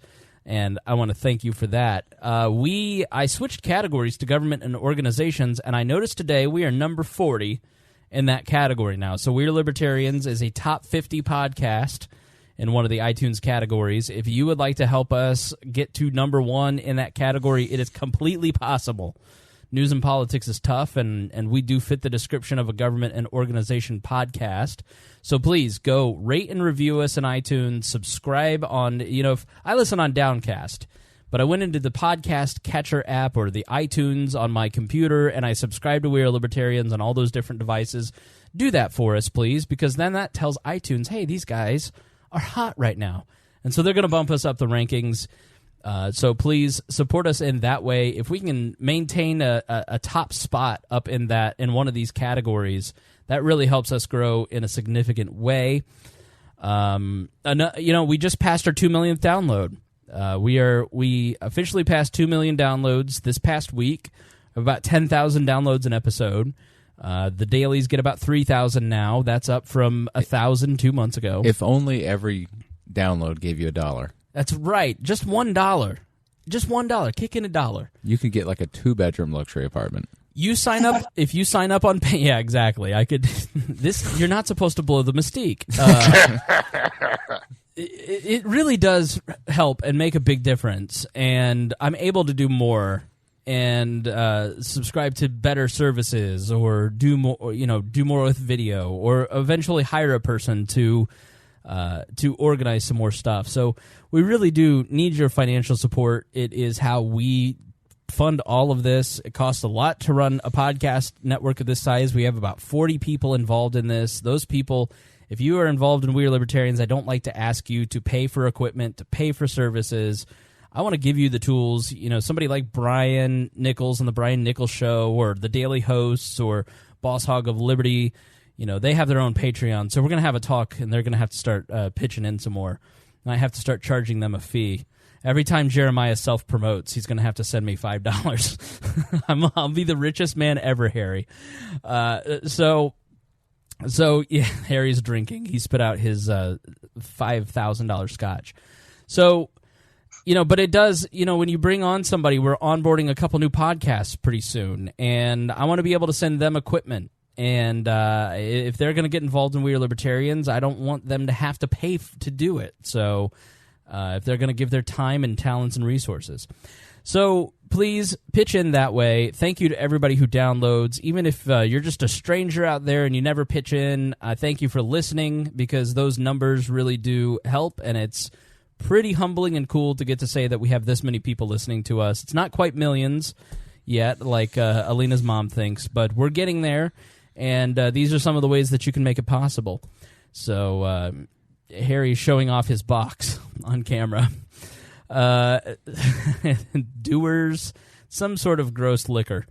Honestly, Harry, you need to be like Aaron and stop drinking. Mm-hmm. Clean Life 3.7. Right. I can't remember which one I'm on now. We need to talk too. We need to talk about the keto soon, because I'm gonna do the keto. I had a porterhouse steak tonight. Hannah did a great job with it. See, I don't have a Hannah. That's the problem. She seared it on one side in cast iron, and then she broiled it on the other. Alina, come cook for me, please. Pink center. Perfect. I don't think you can have empanadas on keto. So what are you going to do? I don't know, man. That'd be tough to give up. She taught me how to make empanadas, and she taught me how to make pico de gallo, and I love... Pico's good. Oh, you could do pico. Yeah, you can have that. You can have all that. Not except the empanada, unless you make the shell out of cheese. Mm-hmm. I need, like, the next week to just go crazy. Just, like, empanadas and Cracker Barrel and all the stuff that I'll never be able to eat again. All right. That's enough of this. Thank you to Hody Johns for doing the research. Thank you to Aaron, to Alina for spending the time. It was fun having you. And thanks for having me. Yeah, absolutely. And Harry, it's been a pleasure having you on, and thank you for Skyping in. Zoom in? Whatever. Made me zoom in instead of using the Discord. All right, guys. I just can't take anymore. Do the listeners know the guy from Norway is still in your closet? Yes, he's frozen in my closet. That was fun. I liked that. He was a great. No, he was. It was awesome. A good time. Yeah. Awesome. Yeah. So always finding interesting people to come on the show, like Alina. A lot of fun foreigners lately. Mm-hmm. All right. We'll see you guys tomorrow.